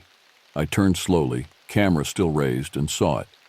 Standing at the tree line, partially obscured by shadows but unmistakably present, was a figure at least 8 feet tall. Broad-shouldered and powerful, covered in dark hair, with a face that seemed both ape-like and disturbingly intelligent. It made no threatening movement, simply watching me with deep-set eyes that reflected a comprehension I couldn't begin to understand. We regarded each other across 50 yards of clearing. My finger hovered over the camera button, knowing this was the evidence that would validate everything. But something stopped me. An unspoken understanding passed between us. This wasn't my discovery to broadcast. The creature raised one massive hand in what might have been a gesture of acknowledgement. Then, with shocking silence for something so large, it faded back into the forest. I could have pursued, could have returned with teams and equipment and traps. That was the protocol, the human response to the unknown. Instead, I lowered my camera and left the clearing undisturbed, taking only my memories and a new understanding. Some boundaries aren't meant to be crossed. Some knowledge isn't meant to be documented in reports. Winter came early to Cascade Ridge, bringing heavy snow that sealed off the more remote trails and limited my patrols to areas near major access roads. The regional office, still concerned about the summer's incidents, assigned a second ranger to my sector, a young, enthusiastic recent graduate named Rivera, who viewed my stories with polite skepticism. Bear activity can be really territorial, he'd say whenever I mentioned the unusual tracks or vocalizations, especially when they're preparing for hibernation. I stopped trying to convince him after the first week. Instead, I focused on documenting the subtle changes around us, how certain areas of the forest had become eerily quiet, devoid of normal wildlife, how the tracks appeared less frequently but more deliberately, often in locations where Rivera had recently patrolled. It was watching him, I realized, learning about this new human in its territory. December brought the heaviest snowfall in decades, cutting off road access to our station for nearly 2 weeks. Rivera grew increasingly restless in the isolation, but I found a strange comfort in it. The white silence simplified everything, making the forest's patterns easier to read. On the night of the winter solstice, the longest darkness of the year, the temperature dropped to record lows. Our backup generator failed around midnight, plunging the station into cold darkness. Rivera wanted to try reaching the main road for help, but I knew that attempting the snow-covered trails at night would be suicide. "We wait until morning," I insisted. "Use the emergency blankets and conserve body heat." Huddled in the main room, we listened as the wind howled outside, rattling the windows. Rivera dozed fitfully while I kept watch, staring into the darkness beyond our walls. Around 3 a.m. I heard it, the distinctive knocking sound I'd come to recognize, 3 beats against the side of the station. Rivera jerked awake, eyes wide. "What the hell was that?" he whispered. The knocking came again, this time followed by heavy movement on our roof. Something massive was up there, moving with surprising delicacy across the snow-laden structure. "Just the storm," I lied, watching Rivera's frightened face. "Go back to sleep." But Rivera had already grabbed his flashlight, pointing it toward the ceiling where dust drifted down from the rafters under some great weight. The knocking intensified, now coming from multiple directions, not random, but patterned, rhythmic. "There's something out there," Rivera breathed, reaching for his sidearm. "Don't," I warned, placing my hand over his. "Just listen." The patterns continued, complex and deliberate. Between them came vocalizations, low, rumbling calls that seemed to carry meaning beyond mere animal sounds.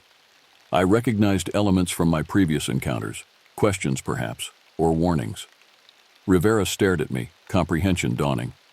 "You know what this is," he said. "All those reports you filed. You weren't exaggerating." I nodded slowly. "They're curious about you. New humans make them uneasy." "They?" Rivera whispered, eyes darting to the windows. Before I could answer, a tremendous crash came from the storage room. We rushed in to find the external door torn from its hinges, night air and snow swirling in. On the threshold lay 3 freshly killed rabbits, food for the stranded humans. Rivera stumbled backward. What is happening?" I stepped forward and picked up the rabbits. "An offering," I explained. "They know we're in trouble." From the darkness beyond the broken door came that rumbling vocalization again, closer now, unmistakable. Rivera raised his flashlight with trembling hands, the beam cutting through swirling snow to illuminate a massive figure standing just beyond the doorway. For the first time, I saw it clearly.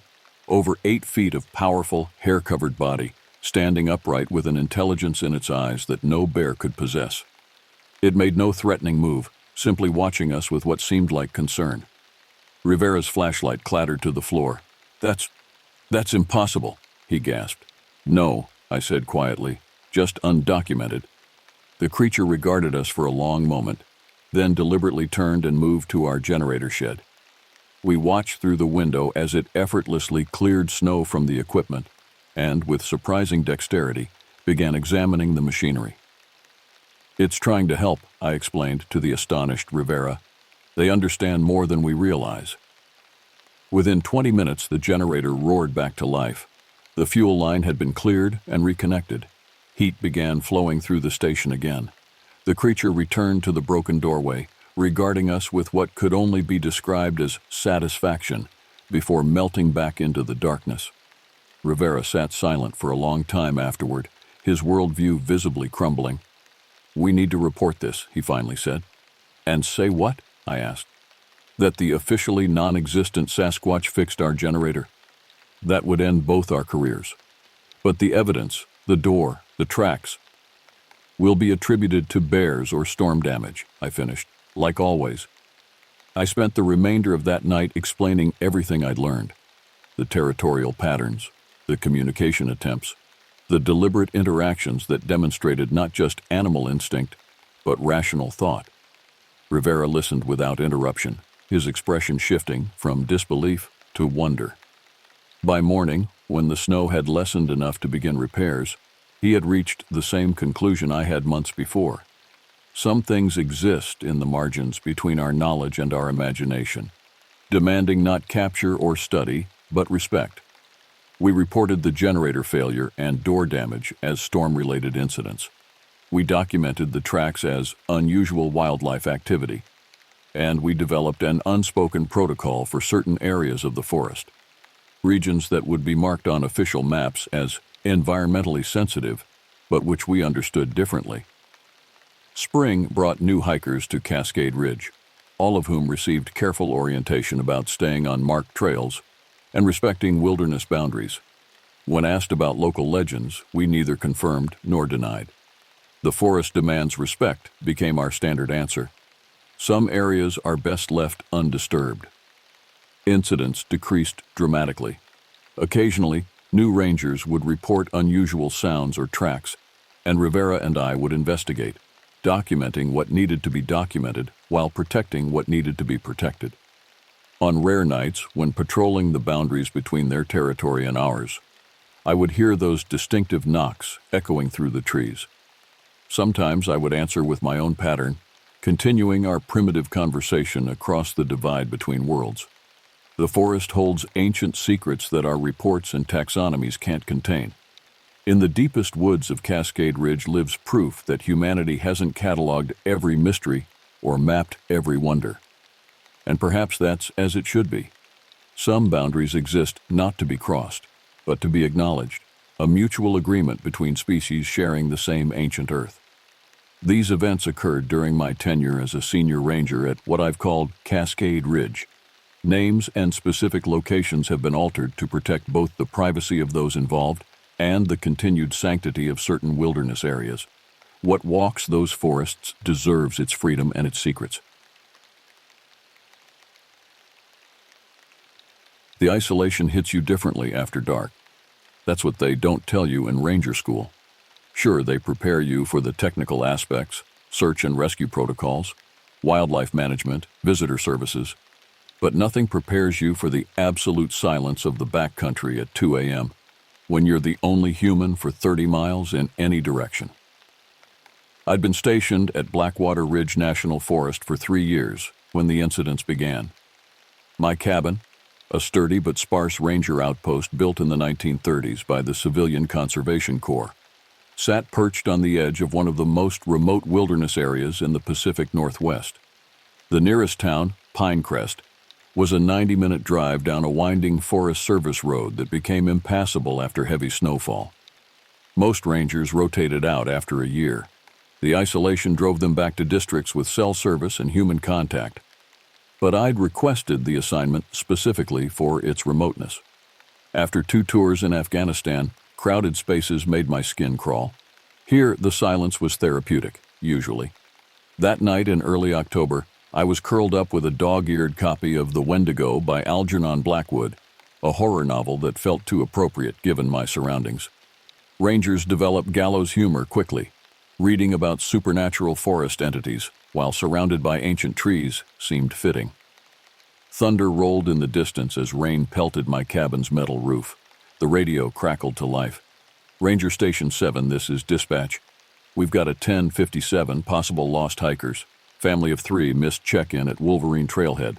Last known position, Grid E7, Silverback Ridge. Respond, over." I set down the book and grabbed the radio. "Dispatch, this is Ranger Station 7.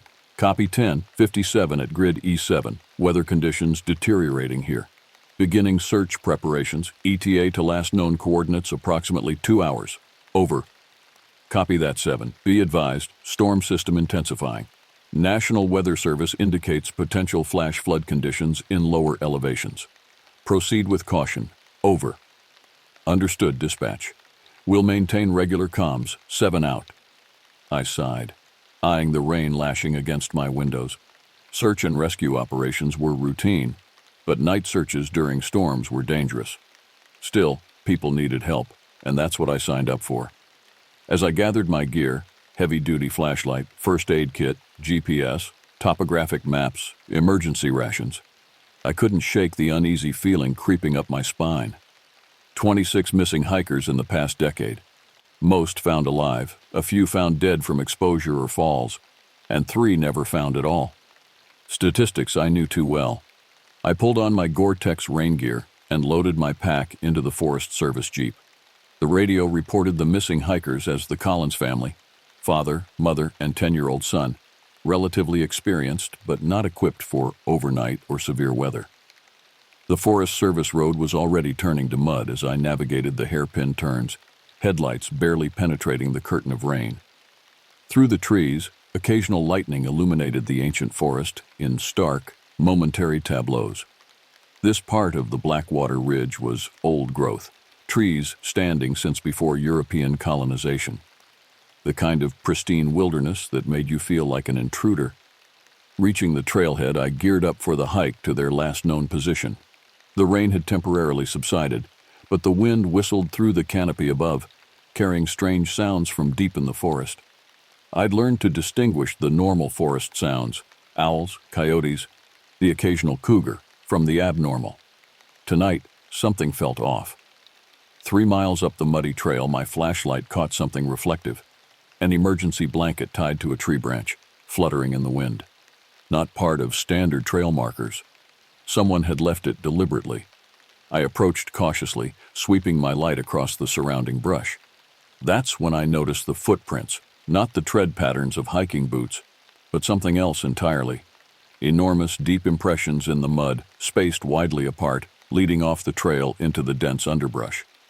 Whatever made them was heavy, much heavier than a human, and much, much larger than any black bear native to these mountains. The radio at my hip crackled with static, then went silent. I was alone with whatever had left those tracks, and the storm was building again. Lightning flashed, and for just a moment, I thought I saw a massive silhouette among the trees ahead, standing upright, at least 8 feet tall. When the darkness returned, it was gone. But the feeling of being watched remained. Rangers develop a sixth sense about being observed. It's necessary when you share the wilderness with predators like mountain lions that stalk before they strike. But this feeling was different, more deliberate, more intelligent, as I followed the trail deeper into Blackwater Ridge. The Collins family had signed the trailhead register indicating they planned a day hike to Monarch Falls and back. 6 miles round trip, manageable for a family with a 10-year-old. But the falls were in the opposite direction from these strange tracks. I tried the radio again. "Dispatch, this is Ranger Station 7. I'm at Grid E8, following possible signs of the missing party. Radio reception deteriorating. We'll proceed to Silverback Ridge. Over." Only static answered.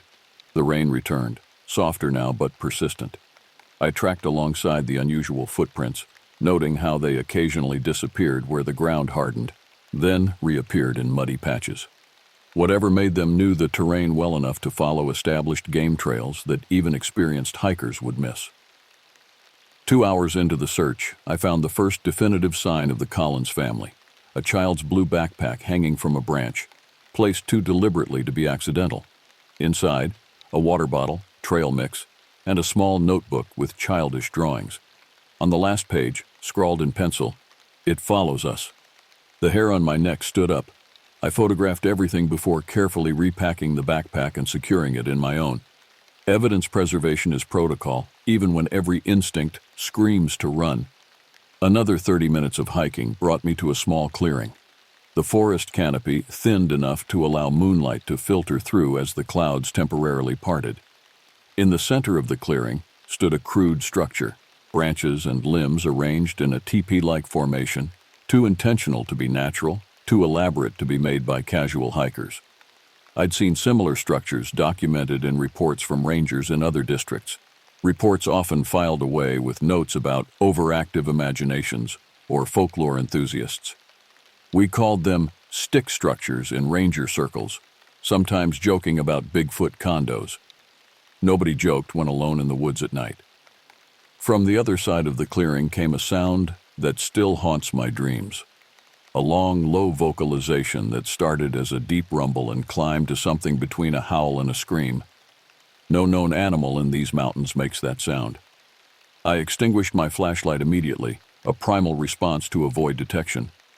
In the darkness, I heard movement, heavy footsteps circling the perimeter of the clearing, methodical and purposeful, not the random wandering of wildlife, but the deliberate patrol of a predator.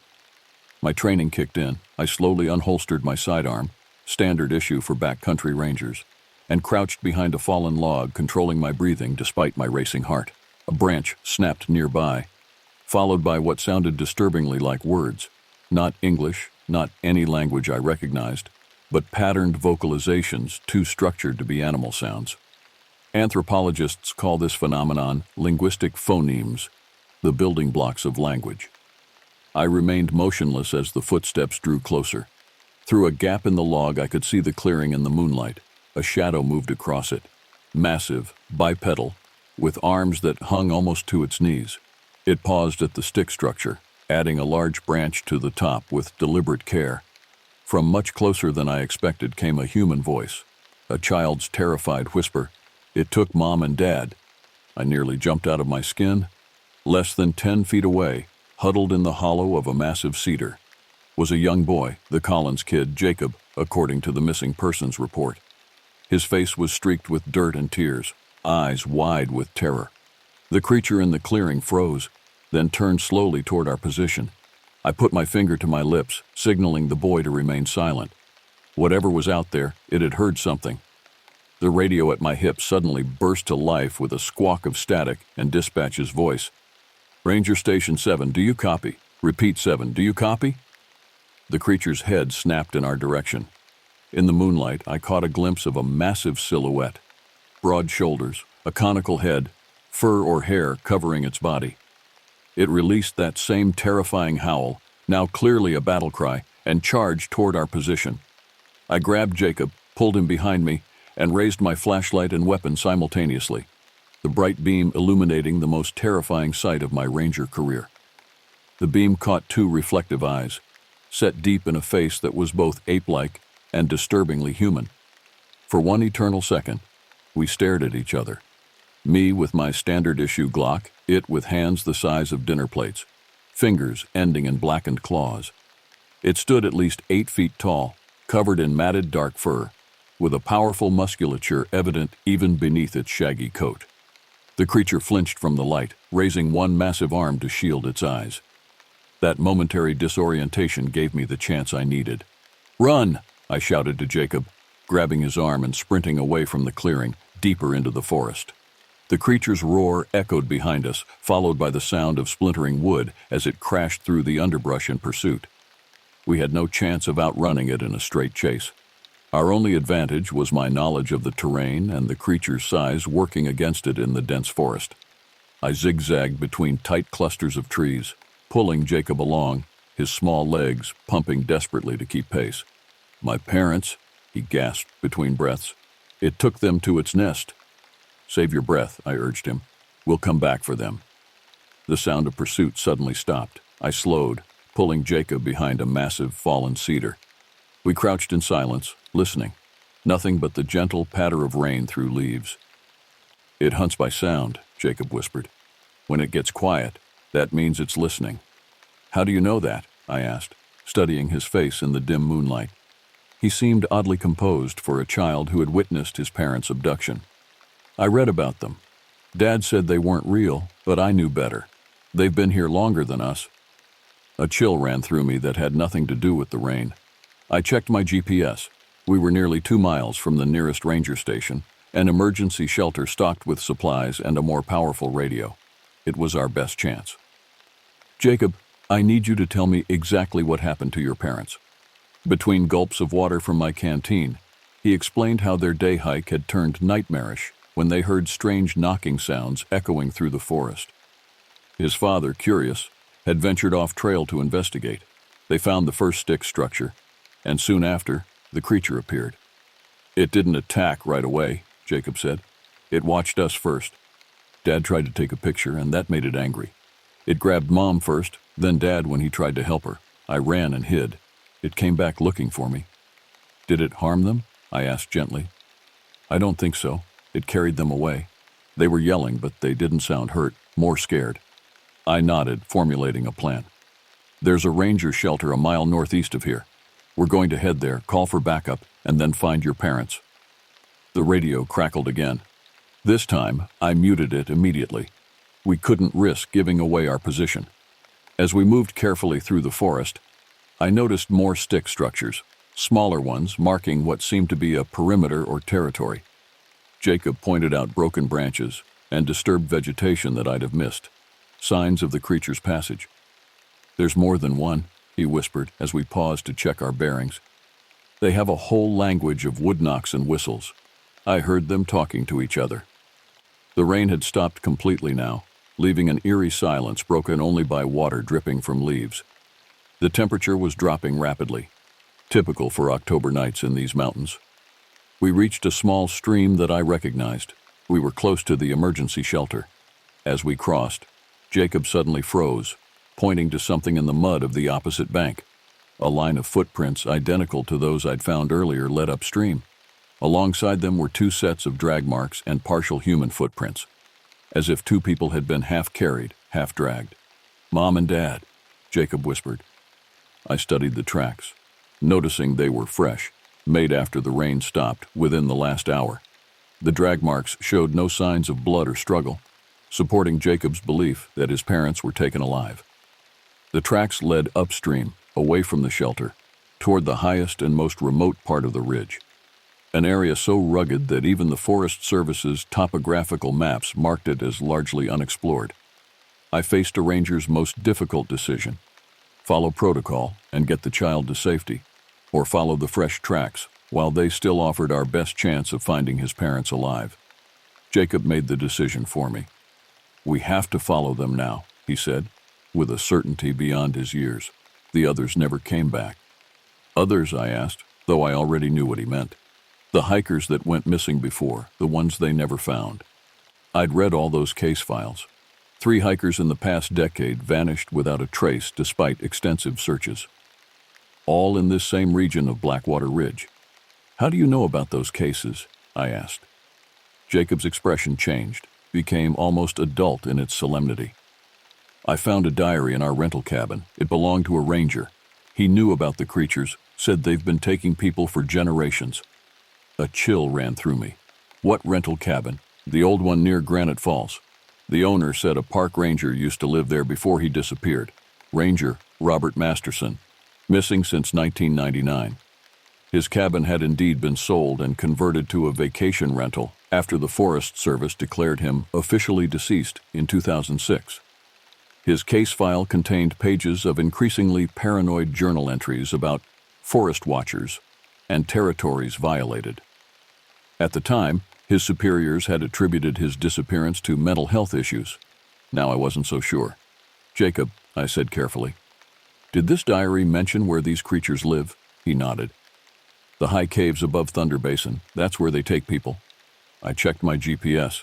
Thunder Basin was 3 miles northeast, in the opposite direction from the shelter. Night was deepening, and the temperature continuing to drop. Following the creatures now meant risking hypothermia, traversing dangerous terrain in darkness, and confronting unknown numbers of the creatures on their home territory. But waiting until morning might mean Jacob's parents wouldn't survive the night. I made my decision and readied my gear. We would follow the tracks, but cautiously, maintaining distance. I would observe and document, not engage, find the parents if possible, or at least confirm their location before calling in a larger search team. As we set off following the tracks upstream, I couldn't shake the feeling that we were being allowed to follow, that something was watching our progress with intelligent, calculating eyes. The forest had gone completely silent. No insects, no night birds, nothing. In 20 years of wilderness experience, I'd learned one truth. When the forest goes silent, it means something is hunting. We followed the tracks for nearly an hour, moving with the careful precision that only true fear can inspire. The moon had risen fully now, casting enough light to navigate without flashlights that might give away our position. Jacob moved with surprising stealth for a child, placing his feet exactly where I did, avoiding dry twigs and loose stones that might betray our presence. The tracks led steadily uphill toward Thunder Basin, a high alpine valley surrounded by sheer limestone cliffs honeycombed with caves. The area was notorious among rangers for its frequent and unexplained equipment failures. GPS units malfunctioned, radios picked up strange interference, and compasses sometimes spun uselessly. Most attributed it to iron deposits in the surrounding rock. I was beginning to suspect other explanations. As we climbed higher, the forest thinned, transitioning to scrubby pines and exposed rock faces. The exposed position made me nervous. We'd be easily spotted crossing the last 100 yards to the basin's entrance, a narrow ravine between towering cliffs. I crouched behind a boulder, pulling Jacob down beside me. "We need to wait and watch," I whispered. See if we can spot movement or signs of your parents." The boy nodded, his eyes constantly scanning the cliff faces above. After several minutes of silence, he tugged my sleeve and pointed to a dark opening about 30 feet up the western cliff face, a cave entrance with what appeared to be deliberate arrangements of branches near its mouth. "There," he whispered, "that's where they take them." I raised my binoculars, focusing on the cave. The entrance was partially obscured by what looked like a woven mat of branches and vegetation, camouflage that showed disturbing intelligence and planning. Around the entrance I could make out symbols or patterns scratched into the rock, circular designs with radiating lines. "How many do you think there are?" I asked Jacob, not really expecting an answer. "7, he said with unsettling certainty. 3 females, 3 males, and the big one, the alpha." I lowered my binoculars, staring at him. "How could you possibly know that?" His eyes remained fixed on the cave entrance. The diary had counts. The ranger watched them for months before they took him. He drew pictures. He paused. "I have a good memory. I remember everything I read." Before I could question him further, a series of rhythmic knocks echoed through the basin. Wood on wood, in a specific pattern. 3 quick, 2 slow, 3 quick. A primitive code. From the opposite side of the basin came an answering pattern. 2 slow, 4 quick. Jacob grabbed my arm, his fingers digging in painfully. "They know we're here," he hissed. "That's their warning call." I believed him. 20 years in the backcountry teaches you to trust instinct, and every cell in my body was screaming danger. We needed to retreat, regroup, and return with a proper search team. "Jacob, we need to—" My words died as a human scream echoed from the cave. A woman's voice, terrified but alive, Jacob's mother. "Mom!" Jacob lurched forward, and I barely caught him before he broke cover. "We can't help them by getting captured too," I hissed, pulling him back. "We need to—" A heavy thud behind us cut off my words. We turned slowly. Standing less than 10 feet away was one of the creatures, smaller than the one we'd encountered earlier, but still imposingly large. Its fur was lighter, almost reddish in the moonlight, and its face less pronounced in its brow ridge. Female, my mind registered absurdly, cataloging details as if this were just another wildlife observation. It made no move toward us, simply watching with eyes that reflected an intelligence that shook me to my core. It held a crude spear, a sharpened stick hardened by fire. Behind it, 2 more creatures emerged from the tree line, the larger one we'd encountered earlier, and another of similar size. All carried primitive weapons. We were surrounded, cut off from escape. My hand moved slowly toward my sidearm, though I knew it would likely only provoke them. Against 1, maybe I'd have a chance. Against 3, with a child to protect, the odds were impossible. The female made a series of clicking sounds followed by deep, rumbling vocalizations. To my shock, Jacob responded with similar sounds. Awkward imitations, but recognizable patterns. The creatures froze, exchanging glances that conveyed obvious surprise. "What did you just do?" I whispered. "Told them we came for my parents," Jacob answered, his voice shaking. The diary had phonetic spellings of their language. The ranger figured out some of their words. The largest creature, the alpha, advanced slowly. Its massive head tilted in what looked disturbingly like curiosity. It stopped a few feet away, nostrils flaring as it scented the air around us. Then, it did something I still struggled to comprehend. It gestured toward the cave with one massive hand, then stepped aside, creating a path. "It wants us to go to the cave," Jacob whispered. "It's a trap," I replied, though without conviction. "If they wanted to harm us, they could have done so already." The alpha made another sound, lower, almost conversational, and pointed again at the cave. "What choice do we have?" Jacob asked. "My parents are in there." None. We had no choice. Even if I could get off a shot or 2, we'd never outrun them in their territory. Our only option was to play along and look for an opportunity to escape with Jacob's parents. I nodded slowly, keeping my hands visible as I stood. Jacob stayed close to my side as we moved cautiously toward the cave entrance, the 3 creatures falling in behind us like an honor guard, or prison escorts. The climb to the cave entrance was treacherous, up a natural stone staircase of weathered limestone. The creatures moved with surprising grace despite their bulk, occasionally reaching out to steady Jacob when he slipped. At the entrance, the female moved ahead, pulling aside the branch covering to reveal a dark tunnel leading deeper into the cliff face. A faint glow emanated from somewhere deep inside, firelight. As we entered the cave, the air changed, warmer, damper, heavy with unfamiliar odors. The tunnel widened into a larger chamber where the source of light became clear. A small, carefully controlled fire in a central pit vented through a natural chimney in the rock ceiling. Around the chamber's edges, more stick structures formed crude partitions between what were clearly sleeping areas lined with dried vegetation and animal hides. Tools and weapons hung from pegs driven into cracks in the rock walls. Stone hammers bound to wooden handles with sinew, spears with points of knapped obsidian, even what appeared to be primitive bowls carved from wood. Not animals. Not even simply intelligent primates. This was a culture. And against the far wall, bound with what looked like handcrafted rope of plant fibers, sat Jacob's parents, alive, terrified, but apparently unharmed. "Jacob!" his mother cried, struggling against her bonds. "Oh God, Jacob, run!" But it was far too late for that. The alpha creature made a guttural command, and the cave entrance was sealed behind us with a heavy branch barrier. Escape was no longer an option.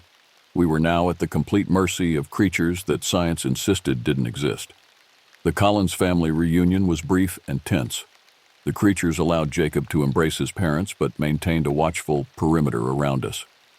I quickly assessed Mr. and Mrs. Collins for injuries, finding only minor scrapes and bruises, while keeping one eye on our captors.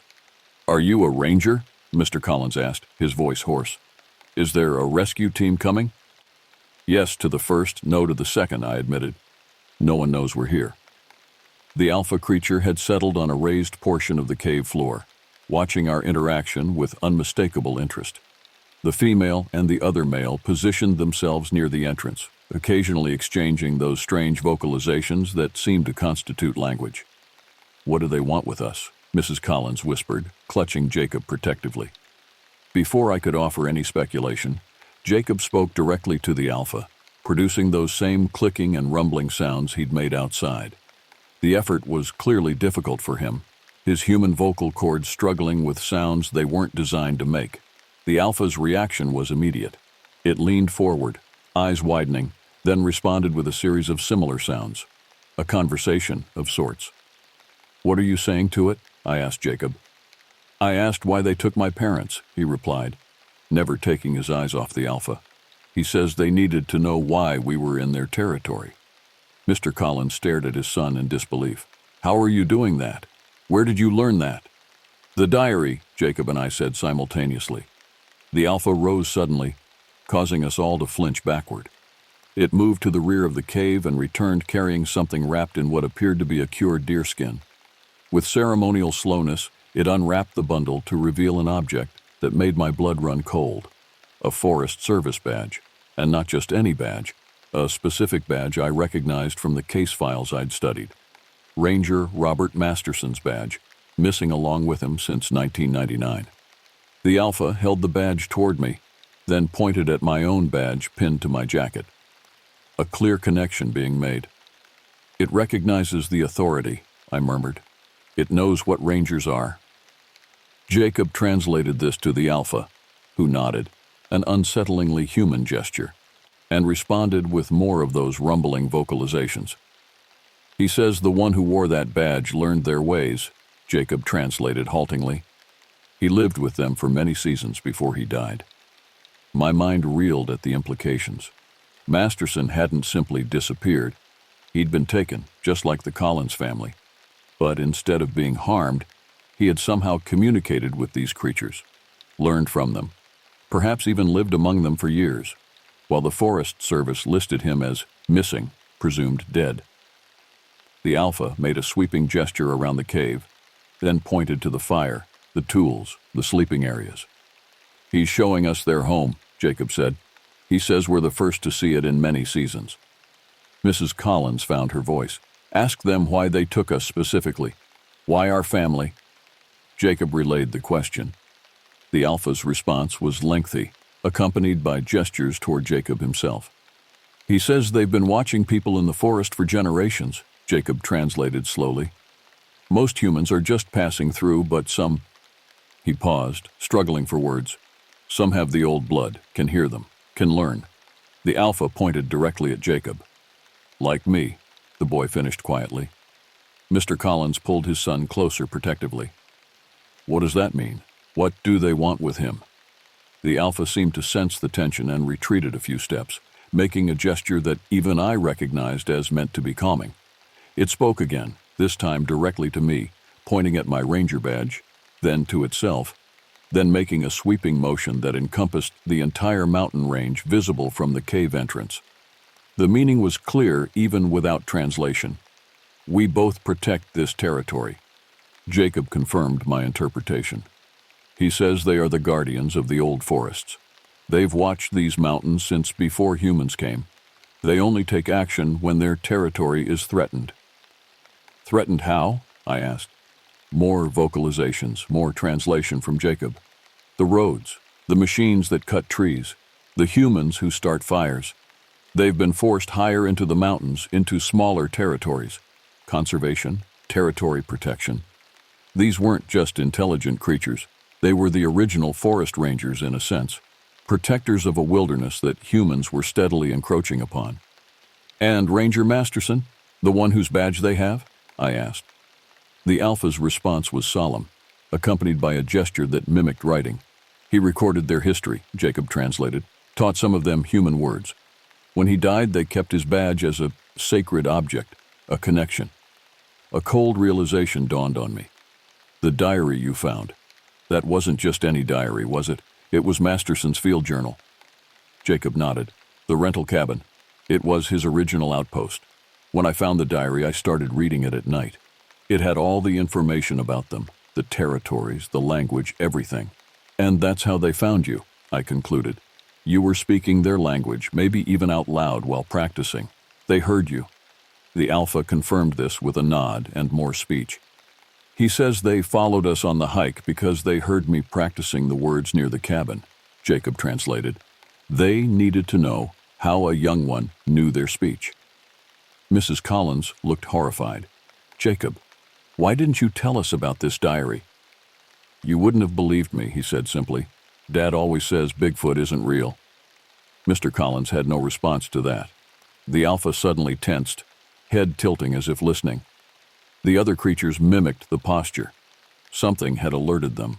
A distant sound reached my ears, the rhythmic thrum of helicopter rotors echoing through the mountain basin. Search and rescue, I said, hope rising. When I missed my check-in, they would have launched a search team. The Alpha barked what was clearly an alarm call. The other creatures moved quickly, gathering weapons, dousing the fire. They were preparing either for flight or defense.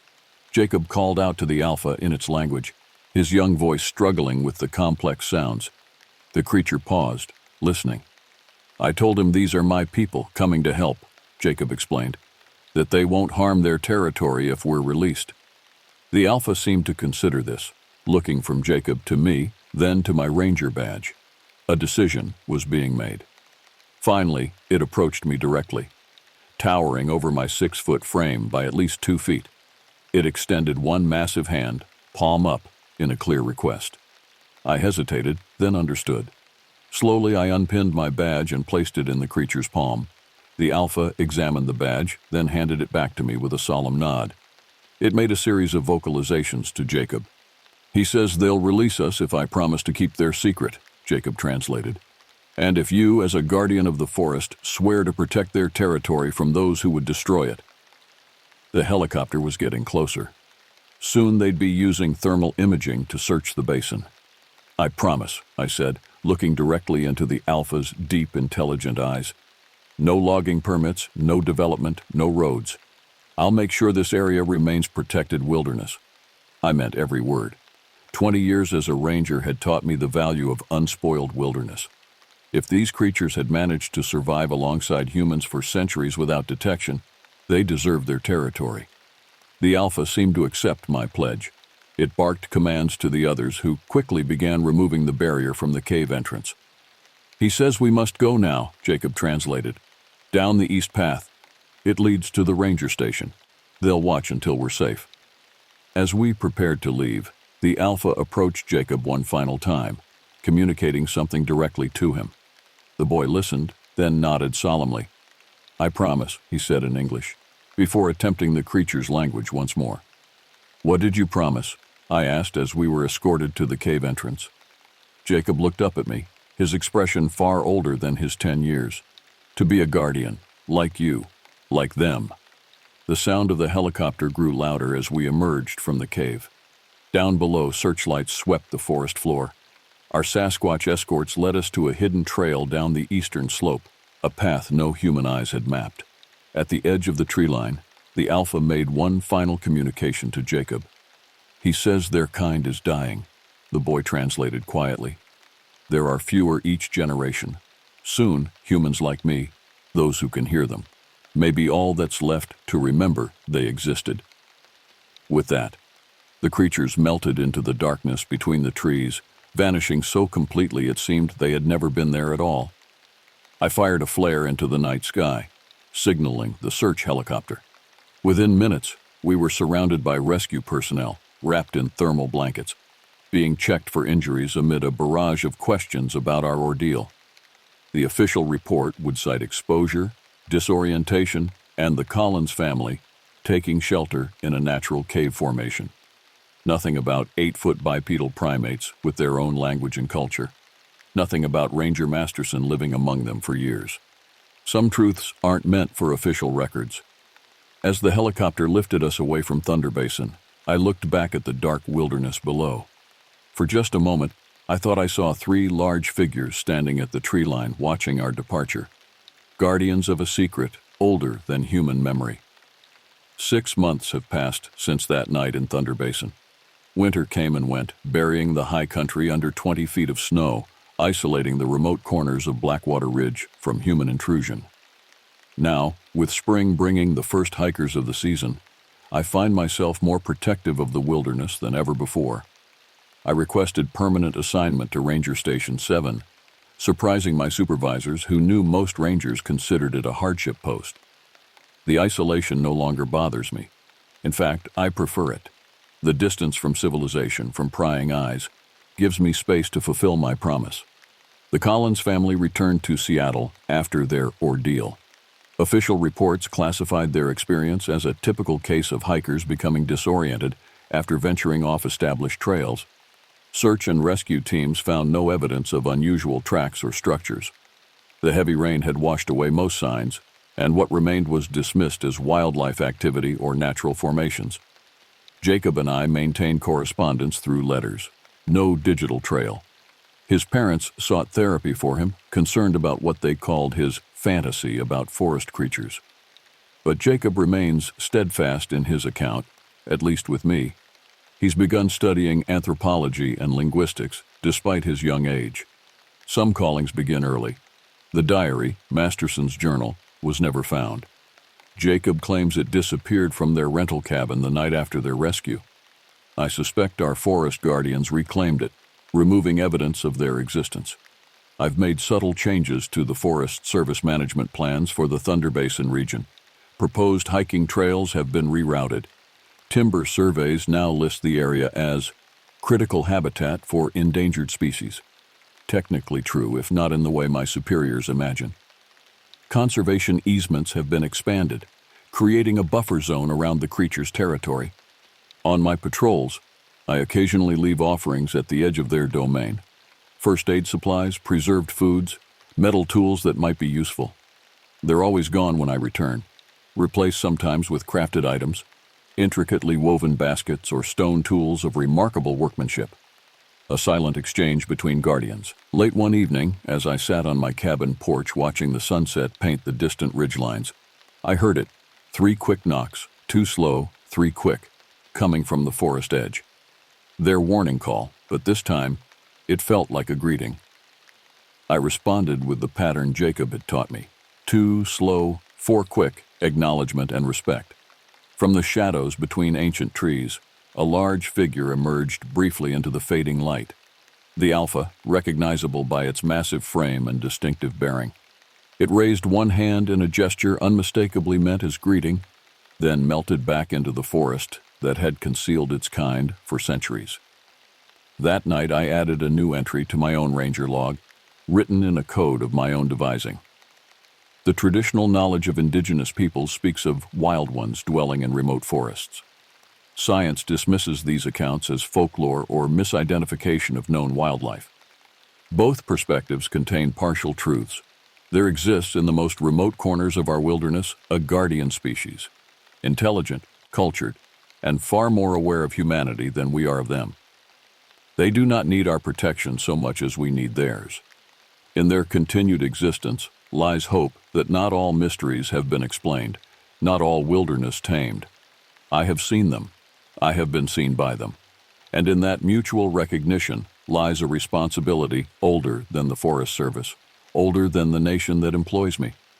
Some secrets belong to the wilderness itself. I close my journal and step outside into the night. Above me, stars wheel in patterns unchanged since before humans first entered these mountains.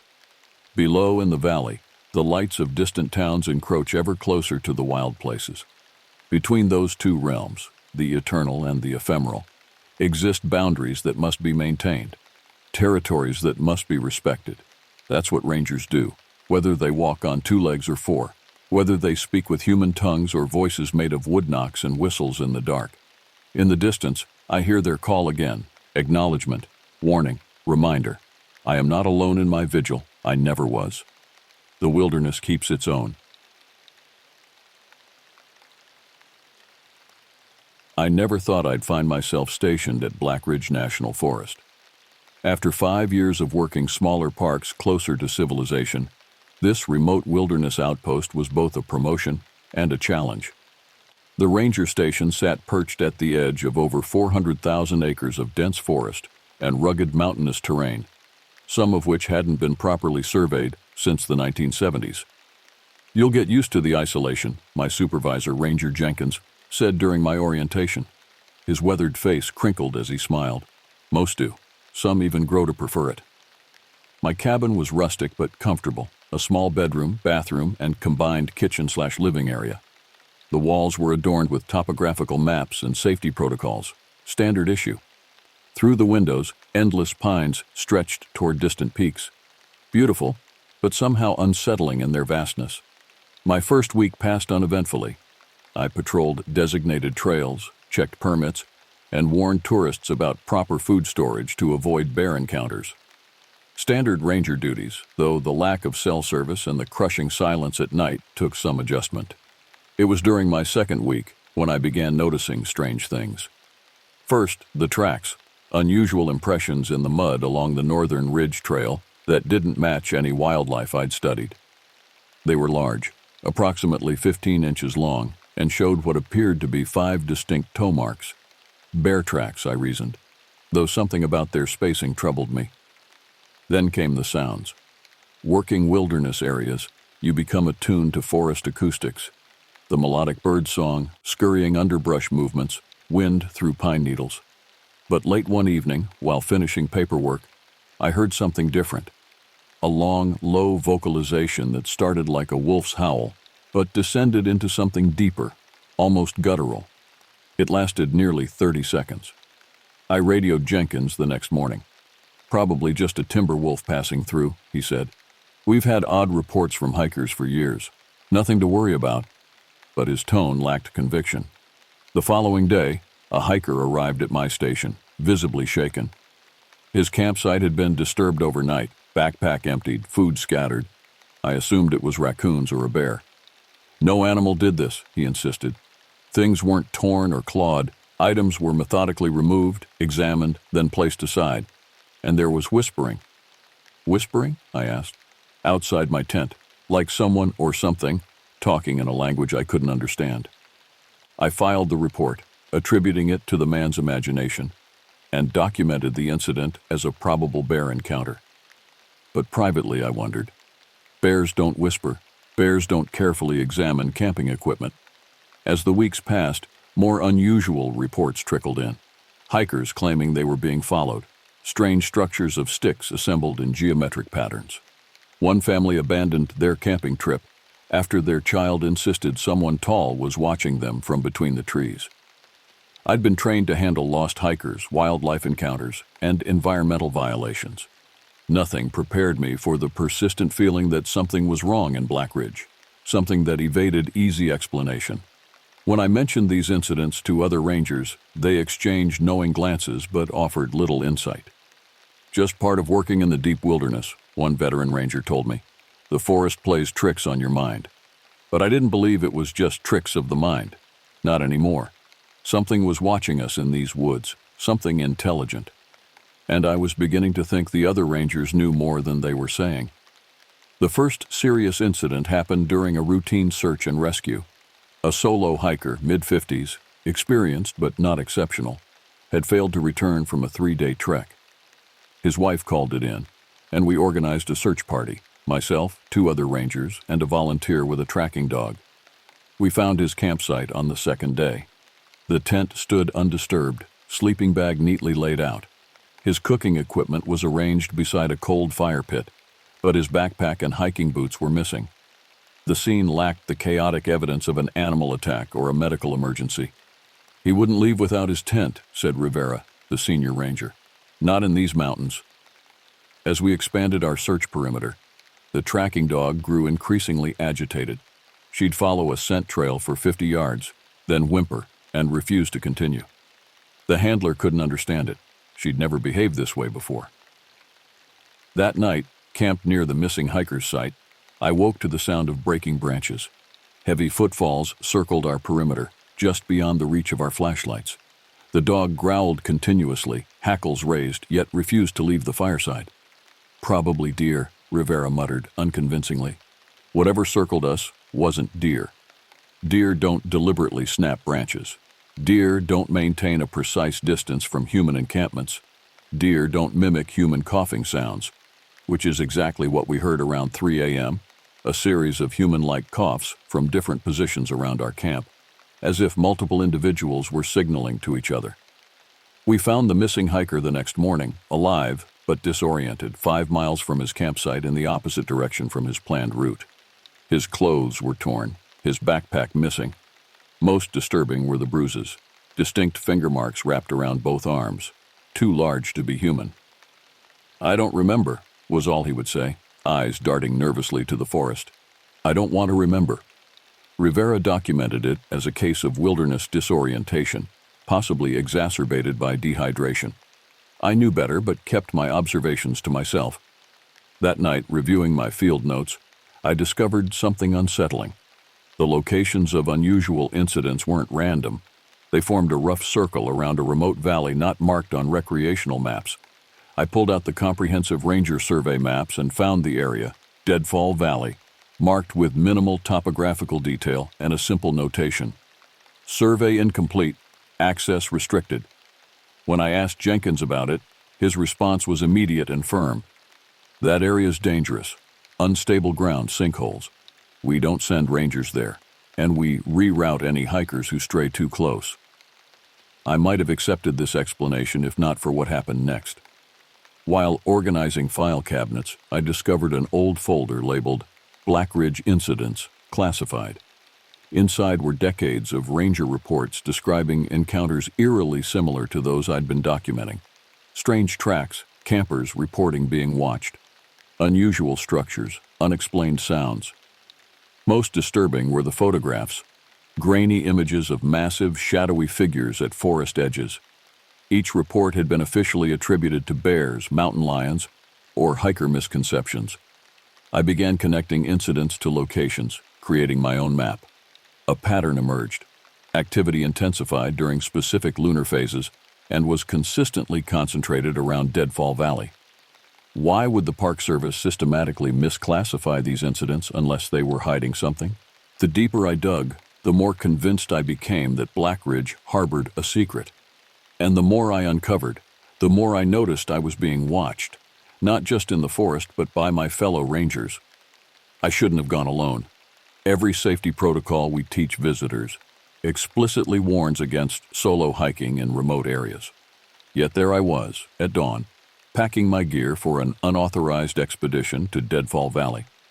My justification? that I needed to understand what we were dealing with to better protect park visitors, rang hollow even to my own ears. The truth was simpler. I was obsessed. The trek began easily enough. I followed established trails for the first few hours before veering onto faint game paths that wound toward the restricted area. The forest grew denser, sunlight struggling to penetrate the canopy. By midday, I encountered the first warning sign, a weathered placard reading, "Danger, unstable terrain, no entry." I paused, considering the wisdom of my mission. What exactly did I hope to find? Evidence of an undocumented species, signs of some territorial predator, or just confirmation that my colleagues were hiding something? The deeper I ventured, the more the forest changed. The familiar mixed pine and deciduous growth gave way to older monolithic conifers draped with hanging moss. The undergrowth thinned, revealing a forest floor carpeted with ferns and fungi I couldn't identify. The silence became oppressive. No birdsong, no insect buzzing, just the occasional whisper of wind through needles. Around mid-afternoon, I found the first structure, a complex arrangement of broken branches carefully woven into what resembled a crude shelter or blind, approximately 7 feet tall. Too deliberate to be natural, too primitive to be typical human construction. Inside, I discovered small animal bones, arranged in a circular pattern. I photographed everything, fighting rising unease. Scientific objectivity was becoming difficult to maintain as shadows lengthened. I consulted my GPS, confirming I was now skirting the edge of Deadfall Valley. The terrain sloped downward, and I noticed unusual depressions in the ground, not sinkholes as Jenkins had claimed, but what appeared to be massive footprints fossilized in ancient mud, now hardened like concrete. The discovery energized me. I followed the trail of impressions deeper into the valley, photographing and measuring each one. They averaged 16 inches in length with 5 distinct toe impressions, consistent with reports I'd read but exponentially larger than any documented North American wildlife. As daylight faded, I realized my mistake. I traveled further than planned and now faced darkness in unfamiliar territory. Setting up camp near a small stream, I tried radioing the station, but received only static. The isolation I'd felt before was nothing compared to this profound sense of severance from humanity. I built a small fire, reminding myself of my training. I was a park ranger, experienced in wilderness survival. Nothing to fear but fear itself. That's when I heard it, the same vocalization I'd noted weeks earlier, but closer, much closer. A long, undulating call that began like a wolf's howl and descended into something deeper. Then another answered from the opposite direction. Then another. I was surrounded. I extinguished my fire immediately, plunging my camp into darkness, and retreated to my tent with my sidearm drawn. The calls continued for nearly an hour, seemingly communicating position and direction. They were coordinating. Through the thin fabric of my tent, I detected movement, heavy footsteps circling my position, deliberately placed to minimize sound. My training abandoned me as primal fear took hold. I lay paralyzed, controlling my breathing, as something large moved methodically around my campsite. The zipper of my tent began to move, slowly, incrementally being manipulated by something outside. I raised my flashlight in one shaking hand, my sidearm in the other. The zippered opening separated inch by inch. I saw fingers first, massive, grayish-brown, with dirt-encrusted nails, curling around the tent flap. Then a glimpse of an enormous, hair-covered limb. I fired a warning shot into the air. The reaction was immediate, a guttural sound of surprise, then heavy footfalls retreating in all directions. I fired again, shouting to project confidence I didn't feel. For several minutes, I heard nothing. Then, from just beyond the limit of visibility, came sounds I'll never forget. Rhythmic knocking of wood on wood, followed by what could only be described as crude mimicry of human speech. Not words exactly, but cadenced vocalizations that chillingly approximated conversational patterns. I didn't sleep. As first light broke, I gathered my gear and began a hasty retreat, constantly scanning the forest around me. The feeling of being watched was overwhelming. Twice I spotted movement among distant trees, tall bipedal figures moving parallel to my course, keeping pace effortlessly. I reached the maintained trail by mid-morning, legs burning from sustained exertion.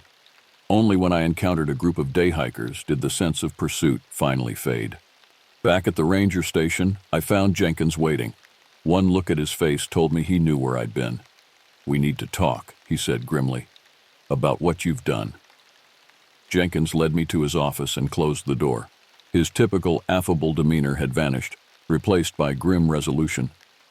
"You accessed classified files and entered a restricted area against direct orders," he said, each word measured. "I should terminate your position immediately." "Those things out there," I began. He cut me off with a raised hand. "We don't discuss this, not officially. People are in danger. Hikers report being stalked, and I've seen evidence of intelligent, coordinated—" "Sit down," Jenkins interrupted, his voice softening. "You're not the first ranger to go looking. What did you see out there? Exactly what did you see?"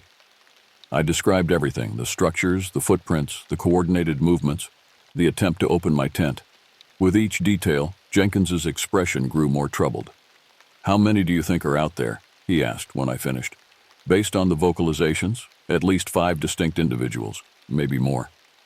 Jenkins unlocked his desk drawer and removed a worn leather journal. "This belonged to Ranger McCullough, 1976. He was stationed here for 20 years and documented everything." He pushed it across the desk. "Read it, then we'll discuss your options." The journal contained decades of meticulous observations, sketches of footprints, structures, and fleeting glimpses of massive, hair-covered figures moving through the forest. McCullough had mapped their territory, documented seasonal movements, and even attempted rudimentary communication through mimicked calls and wooden knocking patterns. Most disturbing were his conclusions. These creatures are not animals. Their tool use, complex social structure, and territorial awareness indicate intelligence possibly rivaling our own.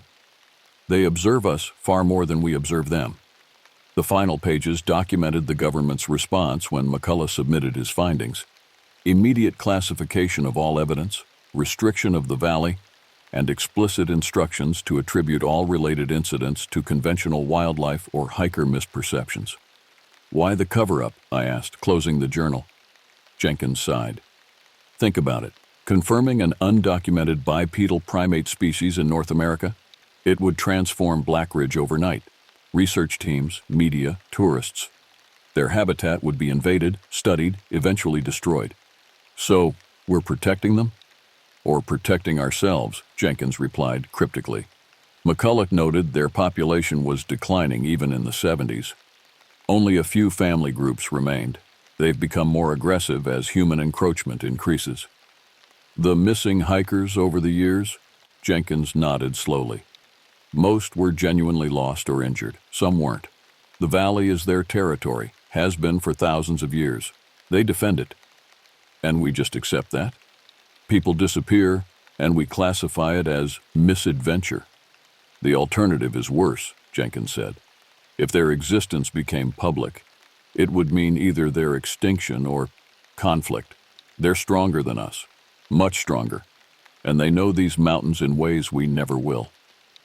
The implication settled over me like a cold shadow.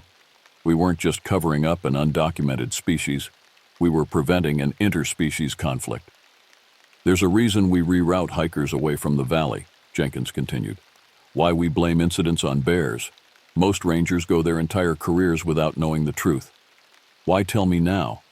"Because you've been marked," he said grimly. "They know your scent, your appearance. They've identified you as someone who entered their territory deliberately. Now you have a choice." "What choice?"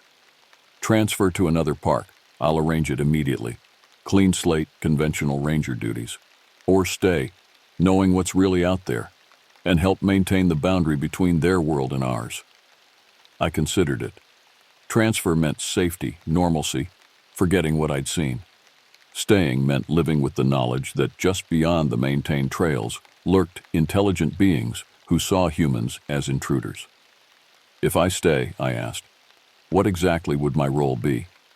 "Monitor their movements, document but never engage, redirect hikers from their territory, and occasionally," he hesitated, "leave offerings at boundary markers, food mainly. It's an arrangement McCullough established years ago. Respect their territory, provide occasional resources, and they generally stay within their valley. Generally, Jenkins's expression darkened. Male juveniles sometimes roam beyond established boundaries. They're unpredictable, curious about humans. Most incidents involve them. That night, alone in my cabin, I weighed my options. The forest beyond my window seemed different now. Not just wilderness, but territory belonging to something else, something watching and waiting. I knew I couldn't leave, not now. Something primal had awakened in me. Not just fear, but fascination. An ancient human instinct to understand what lurks beyond the firelight. The next morning, I told Jenkins my decision. He nodded solemnly and handed me a key to the restricted files.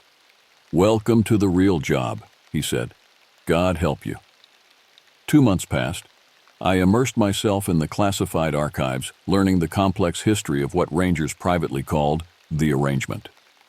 Since the 1940s, park management had maintained an unspoken treaty with the valley's inhabitants: respect territorial boundaries, provide occasional resources during harsh winters, and attribute any encounters to conventional wildlife. In exchange, the creatures, never officially named in any document, generally remained within their territory and rarely harmed humans who accidentally entered their domain. Those who deliberately invaded their land weren't always so fortunate. I began accompanying Jenkins on his monthly boundary maintenance, hiking to designated markers at the valley's edge and leaving supplies, salt blocks, occasionally dried fruit, and medical supplies like antibiotics and bandages. The creatures never showed themselves during these visits, but evidence of their presence was unmistakable. Fresh footprints appearing after we departed, items taken selectively. "They understand the exchange," Jenkins explained. "They're intelligent enough to recognize mutual benefit. Have you ever seen one clearly, up close?" Jenkins was silent for a long moment. "Once, winter of '97, blizzard conditions. I found a juvenile male with a badly infected wound, probably from a trap set by poachers. He was unconscious, hypothermic. I treated the wound, administered antibiotics, and left him with emergency supplies. Did he survive? I believe so, and I believe they recognized what I'd done. The following spring, I found a deer carcass left outside the ranger station. Fresh kill, deliberately placed. A thank you, or repayment of debt. They have their own code, their own understanding of reciprocity. In late autumn, I experienced my first major test. 3 college students were reported missing after deviating from their permitted hiking route, directly toward Deadfall Valley. The search party consisted of Jenkins, myself, and 2 other rangers who knew the truth. We found their abandoned campsite at the valley's edge. Evidence suggested they'd crossed the boundary deliberately, having cut down the warning signs. Empty beer cans and a disposable camera indicated their intentions. They were thrill seekers, possibly looking to photograph whatever lived in the restricted zone. "They went looking for trouble," muttered Rivera, examining fresh, massive footprints surrounding the campsite, and found it. We followed their trail deeper into the valley, tension mounting with each step. The forest grew oppressively silent, that distinctive absence of wildlife I'd come to recognize as a warning. We were being watched, evaluated. Around midday, we heard the first call, that unmistakable vocalization that started high and descended into guttural tones. Another answered from our right flank, then another behind us. "They're surrounding us," I whispered. Jenkins raised his hand for silence, then produced a small wooden device from his pack. He struck it rhythmically against a tree, 3 sharp knocks, pause, 2 knocks. A specific pattern. Silence followed, then an identical knocking pattern returned from the forest ahead. "They'll allow us to proceed," Jenkins said quietly. "For now." A mile further, we found the first student, alive but in shock, huddled against a tree trunk. He couldn't speak coherently, just kept repeating, "They're people, but not people. They're people, but not people." Rivera stayed with him while the rest of us continued searching. The forest grew darker, the trees more ancient. The ground was soft with decades of decomposing vegetation, and the air carried an unfamiliar musky scent. We found the second student an hour later, also alive, hiding inside a hollow log. His clothes were torn, his eyes wild with fear. "They were playing with us," he stammered, "herding us like animals." The third student emerged from the forest on his own, walking toward us in a daze. Most disturbing was his calm demeanor, so at odds with his companion's terror. "They could have killed us," he said matter-of-factly. "They wanted us to see them, to know." His right hand clutched something tightly, a tuft of coarse, reddish-brown hair. Evidence. Before anyone could react, Jenkins confiscated it. "Standard protocol," he said evenly. "All biological samples from the park must be cataloged by rangers." The student didn't protest, his eyes vacant, as though something fundamental in his understanding of the world had shifted. As we escorted them from the valley, I felt the weight of countless unseen eyes following our retreat. The knocking sounds resumed, passing information through the forest canopy. Messages we couldn't decode but whose meaning seemed clear. "This time, you may leave."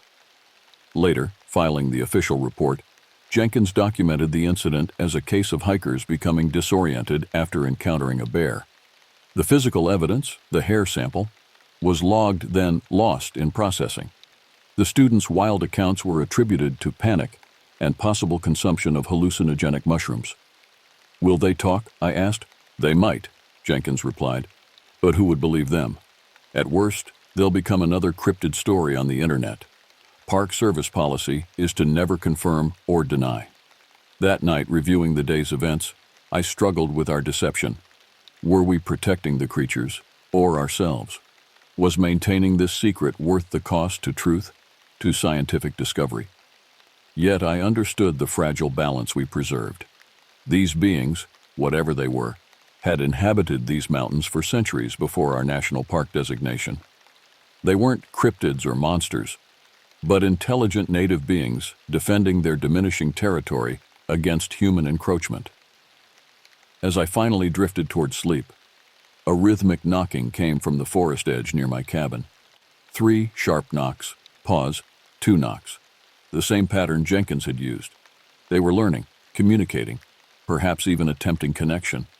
I lay awake, listening as the knocking continued intermittently through the night, carrying messages I couldn't understand, but nonetheless recognized as deliberate communication. Not random animal behavior, but language. In the morning, I found footprints outside my cabin, 16 inches long, 5 toes, the unmistakable signature I'd come to recognize. They approached to within feet of my door, lingered, then retreated to the forest. I was being watched, studied, just as I studied them. Winter descended on Black Ridge with brutal efficiency. Heavy snowfall isolated the ranger station, transforming familiar landscapes into unrecognizable white expanses. Radio contact with headquarters became sporadic. The forest fell silent under its frozen blanket, wildlife either migrating or hibernating. All except the valley's inhabitants. Their activity increased during these harsh months. Tracks appeared more frequently along the boundary areas, larger groups moving together, venturing closer to established trails than ever before. Jenkins attributed this to food scarcity. Their normal prey had become harder to find. "Winter makes the arrangement more complex," he explained, as we prepared for an emergency boundary maintenance trip. "They need more assistance, but they're also more desperate, less predictable." We packed extra supplies, salt blocks, dried fruit, and medical kits. The snow made hiking treacherous, but Jenkins insisted we maintain the schedule. "Miss a delivery, and they might start expanding their territory permanently," he warned. "Boundaries matter. Consistency matters." Halfway to the drop point, we encountered unusual tracks, not just the typical 16-inch footprints, but smaller ones, suggesting juveniles or possibly females. They followed our trail precisely, indicating the creatures had monitored our departure from the station. "They're struggling this winter," Jenkins observed grimly. "Following us directly is unprecedented." At the boundary marker, a lightning-struck pine with distinctive carvings in its trunk, we deposited our supplies and prepared to leave quickly. Jenkins performed the standard communication pattern: 3 knocks, pause, 2 knocks, but no response came from the silent forest. "Something's wrong," he muttered. "They always acknowledge." We were turning to leave when the vocalization came, not from the valley depths as usual, but from directly behind us. We spun around to face the source, and I experienced a moment that redefined my understanding of reality. There, partially obscured by a snow-laden pine but undeniably present, stood a figure approximately 8 feet tall. Massive shoulders covered in reddish-brown hair, a sloped, crested head set directly on those shoulders with minimal neck. Its breath fogged in the frigid air as it regarded us with eyes that reflected intelligence, caution, and something I can only describe as ancient wisdom. Jenkins slowly raised his hand in a non-threatening gesture. The creature mirrored the movement precisely. "Don't move," Jenkins whispered. "This is unprecedented. Direct contact never happens." The creature took a single step forward, moving with surprising grace for its bulk. In one massive hand, it held something I couldn't immediately identify. With deliberate slowness, it placed this object on the snow before retreating 3 careful steps. Only when it had withdrawn did I recognize what it had deposited: a first aid kit, one of ours, from a previous supply drop. But it had been opened, contents partially used, then carefully repacked.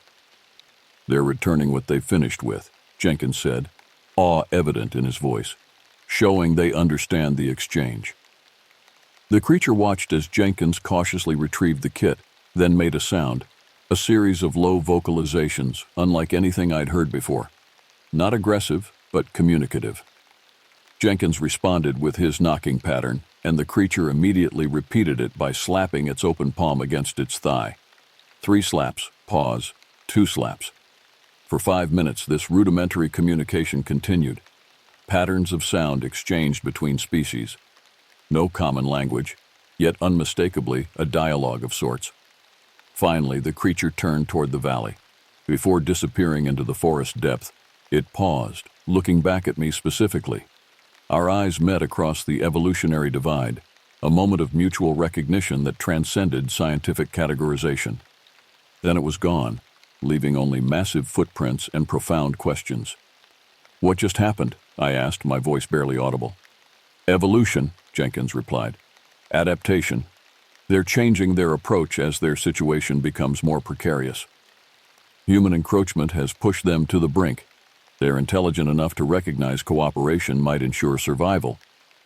Back at the station, Jenkins documented the encounter in the classified log with clinical detachment, though I noted his hands trembled slightly. "In 30 years, I've never experienced direct contact like that," he admitted. "They're reaching out, acknowledging the arrangement more explicitly. What does it mean for us, for them?" Jenkins considered this. "The world is changing. Their habitat shrinks yearly. Perhaps they recognize that coexistence requires mutual recognition. Should we tell headquarters? Scientists could study them, protect them properly." "No," Jenkins cut me off firmly. "Official documentation would mean the end of their freedom, possibly their existence. Government protection comes with government control. Research would mean capture, study, exploitation. So we continue the deception, the arrangement. Until a better solution emerges, yes, we are their buffer between existence and extinction." Jenkins closed the logbook decisively. "Their survival depends on their obscurity." That night I sat on my cabin porch despite the bitter cold, staring into the dark forest. Somewhere in that ancient wilderness lived beings that defied scientific categorization. Not quite human, yet undeniably people of a sort. Intelligent, social, territorial. The last remnants of something primeval sharing our modern world through fragile compromise. I recalled the creature's eyes, deep set beneath a heavy brow, but unmistakably cognizant. Aware. There was judgment in that gaze, assessment of my intentions and character. Knocking sounds echoed from the forest edge. 3 sharp reports. Pause. 2 more. Their signature now. Their recognition of the humans who maintained the boundary between worlds. I raised my hand toward the dark trees, palm open in the universal gesture of peace. For a moment, silence reigned. Then came an answering knock, closer than before. Acknowledgement, connection. I understood then why Jenkins and the rangers before him had maintained the secret. These beings weren't subjects for scientific papers or media sensationalism. They were neighbors in the truest sense, sharing this small corner of wilderness through mutual respect and distance. The arrangement wasn't perfect. Boundaries would be tested, misunderstandings would occur, But it represented something profound, the possibility that different forms of intelligence could coexist without destruction. As winter deepened, the knocking communications continued, sometimes near my cabin, sometimes at the valley boundary. A primitive dialogue between species separated by millennia of evolution, yet united by a shared territory. I never told headquarters what I'd discovered at Black Ridge, never submitted the photographs or recordings that would provide proof. Instead, I became another link in the chain of rangers who maintained the arrangement, protecting the secret of the watchers in the wilderness. In time, I came to understand that I wasn't just a park ranger. I was a guardian of a boundary between worlds, one modern and expansive, the other ancient and contracting. My job wasn't just to protect the wilderness from people, but to protect its original inhabitants from a world that would destroy them through study, fear, or simple indifference. The knocking continues, the arrangement holds. And in Deadfall Valley, they watch and wait, as they have for centuries, adapting to a changing world with intelligence that rivals our own.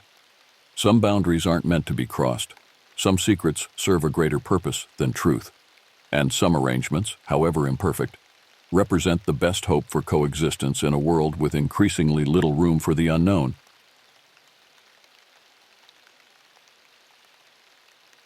The Kaibab National Forest stretched before me like an endless sea of pines, their tops swaying gently against the Arizona sky.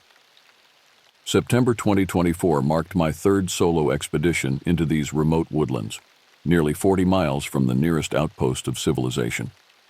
At 32, I'd grown weary of the digital noise and constant connectivity of my software development job in Phoenix.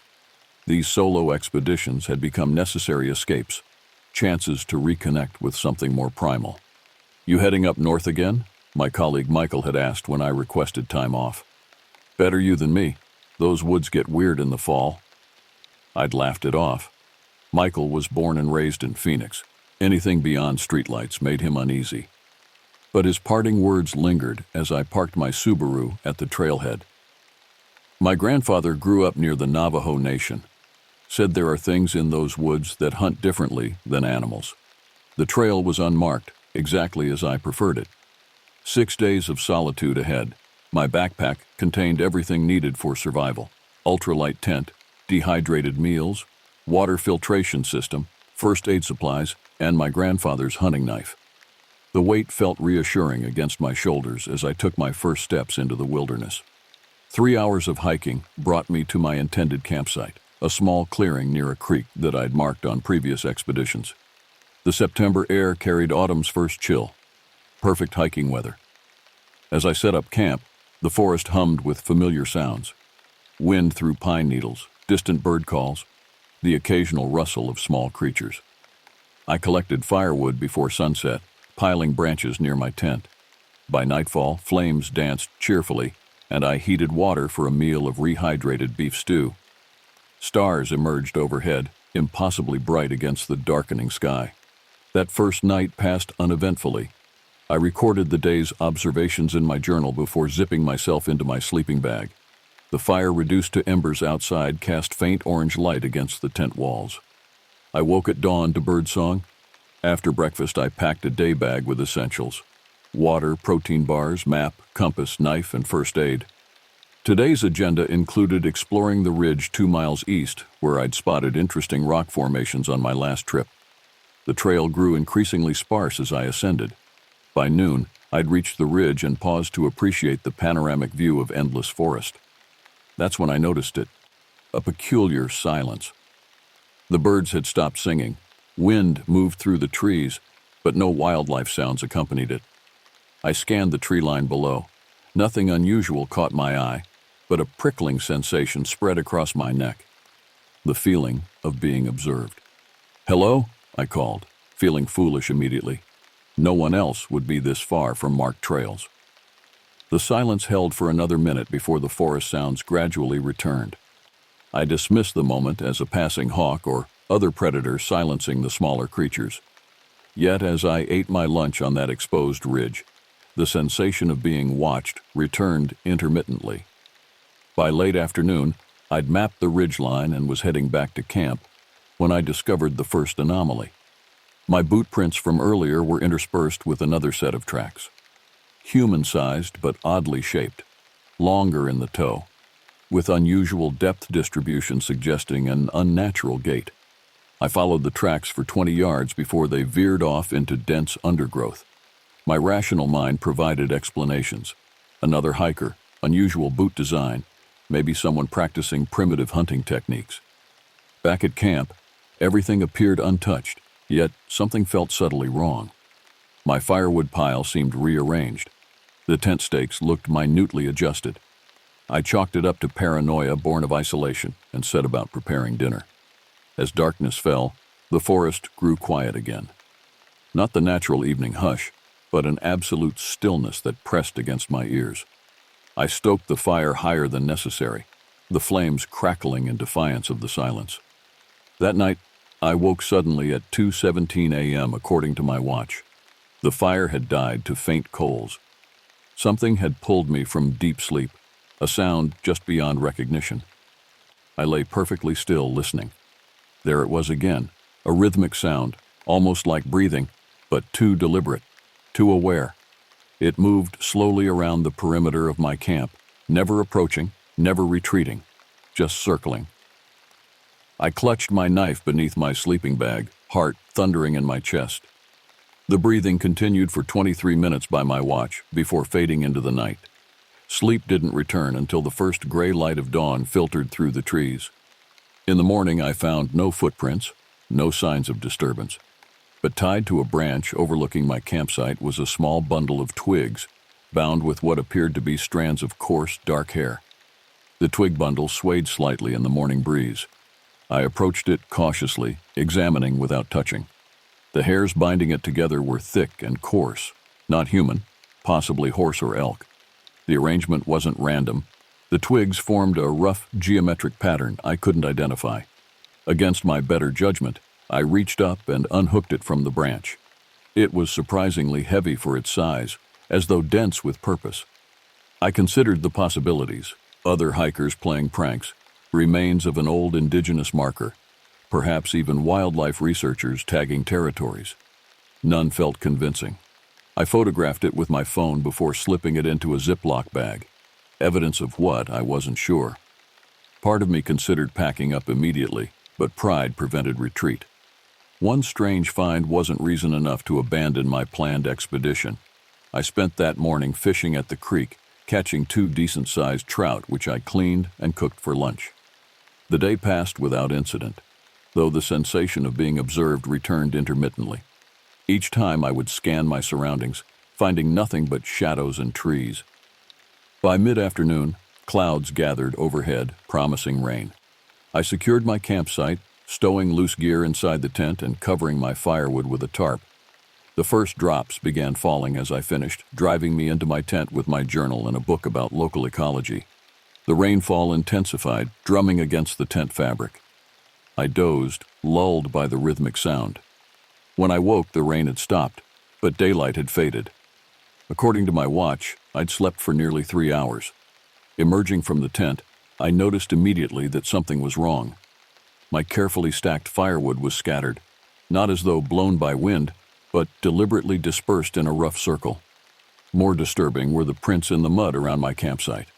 The same elongated footprints I'd seen on the trail, but now they were everywhere. They approached from the north, circled my tent repeatedly, then retreated in the same direction. What struck me most was the timing. The rain had stopped approximately 30 minutes before I awoke, according to the dampness of the ground. The prints were crisp, undisturbed by the rainfall. Whatever had made them had been here while I slept, moving around my tent, standing mere inches from where I lay unconscious. I rebuilt my fire with trembling hands, the wood hissing as residual moisture met flame. Darkness fell completely, the forest becoming a wall of impenetrable black beyond my small circle of firelight. From my pack, I retrieved the small canister of bear spray I always carried. It wasn't much, but it provided some sense of security. I also laid my hunting knife on a flat rock near my camp chair, within easy reach. Dinner was a distracted affair. A protein bar and jerky, my appetite diminished by unease. I kept scanning the darkness, imagining shapes where there were none. The forest remained unnaturally quiet. At approximately 8:30 p.m., I heard the first call. It came from the north, a sound that began as something like a coyote's howl, but shifted midway into something else entirely. Something that sounded almost like my name, drawn out and distorted.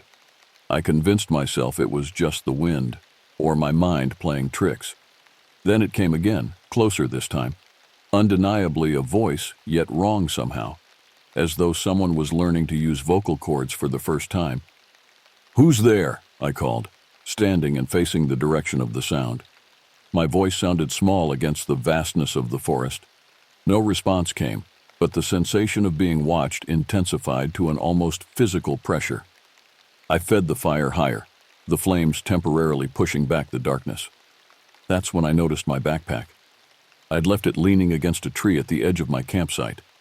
Now it stood upright in the center of the clearing, unzipped, my belongings neatly arranged in a line leading from the pack toward the darkest part of the forest. I hadn't moved it. I hadn't unpacked it. Heart racing, I quickly gathered my scattered possessions. My compass was missing, as was my map. More disturbing, the twigs and hair bundle I'd collected earlier was gone from its Ziploc bag, replaced with something else, a small pile of teeth. Not human. They appeared to be from various forest animals, but deliberately placed. I retreated to my tent, zipping myself inside, though I knew the thin nylon offered no actual protection. For hours, I sat clutching my knife, listening to the sounds of the forest. Occasional branches cracked nearby. Twice I heard what sounded like breathing just outside the tent wall.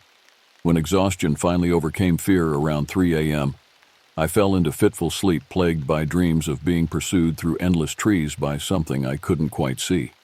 I woke at first light to discover my tent surrounded by a perfect circle of small animal bones. The bone circle couldn't be rationalized away.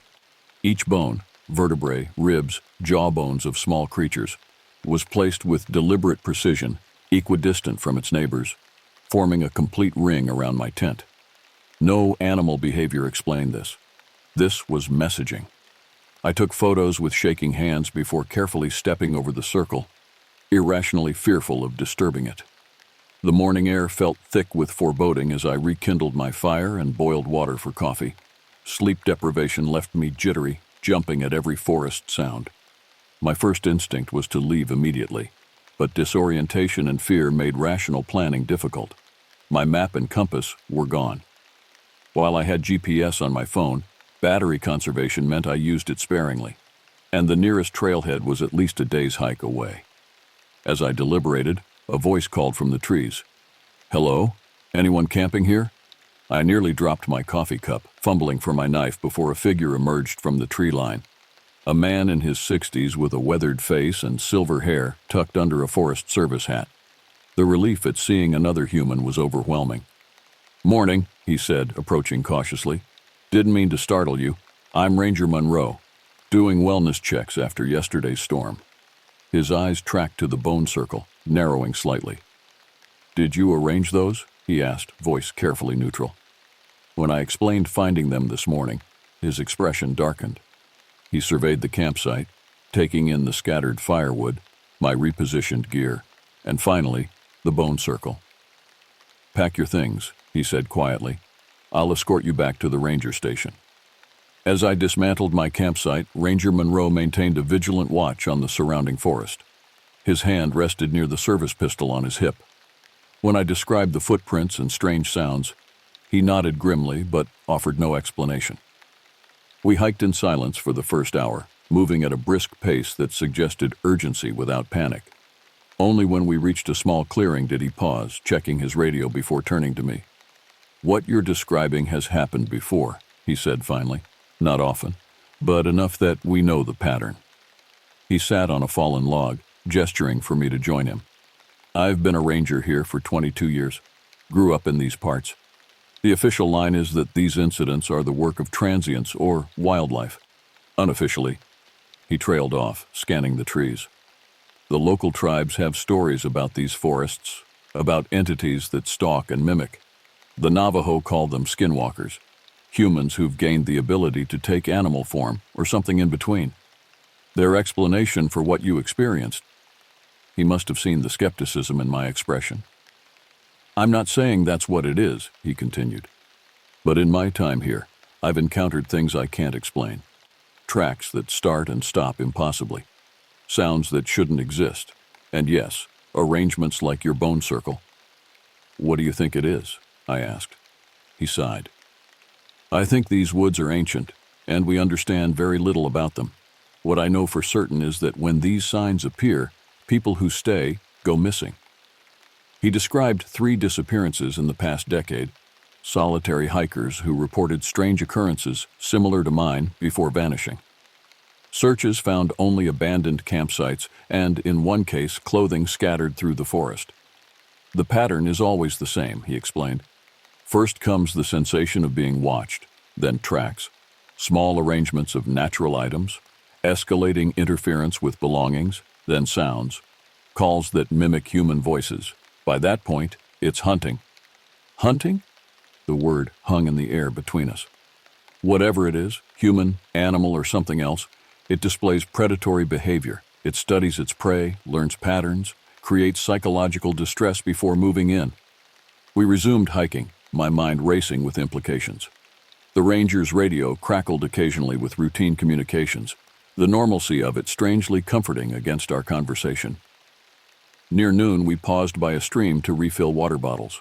As I leaned down, something caught my eye, a reflection in the water that didn't match the tree line behind me. A figure, tall and gaunt, standing perfectly still among the pines. I whipped around, but saw nothing there. "What is it?" Ranger Monroe asked, hand moving to his weapon. "I thought I saw something in the water, a reflection." His expression tightened. "We need to move faster." As we continued, the forest seemed to close in around us.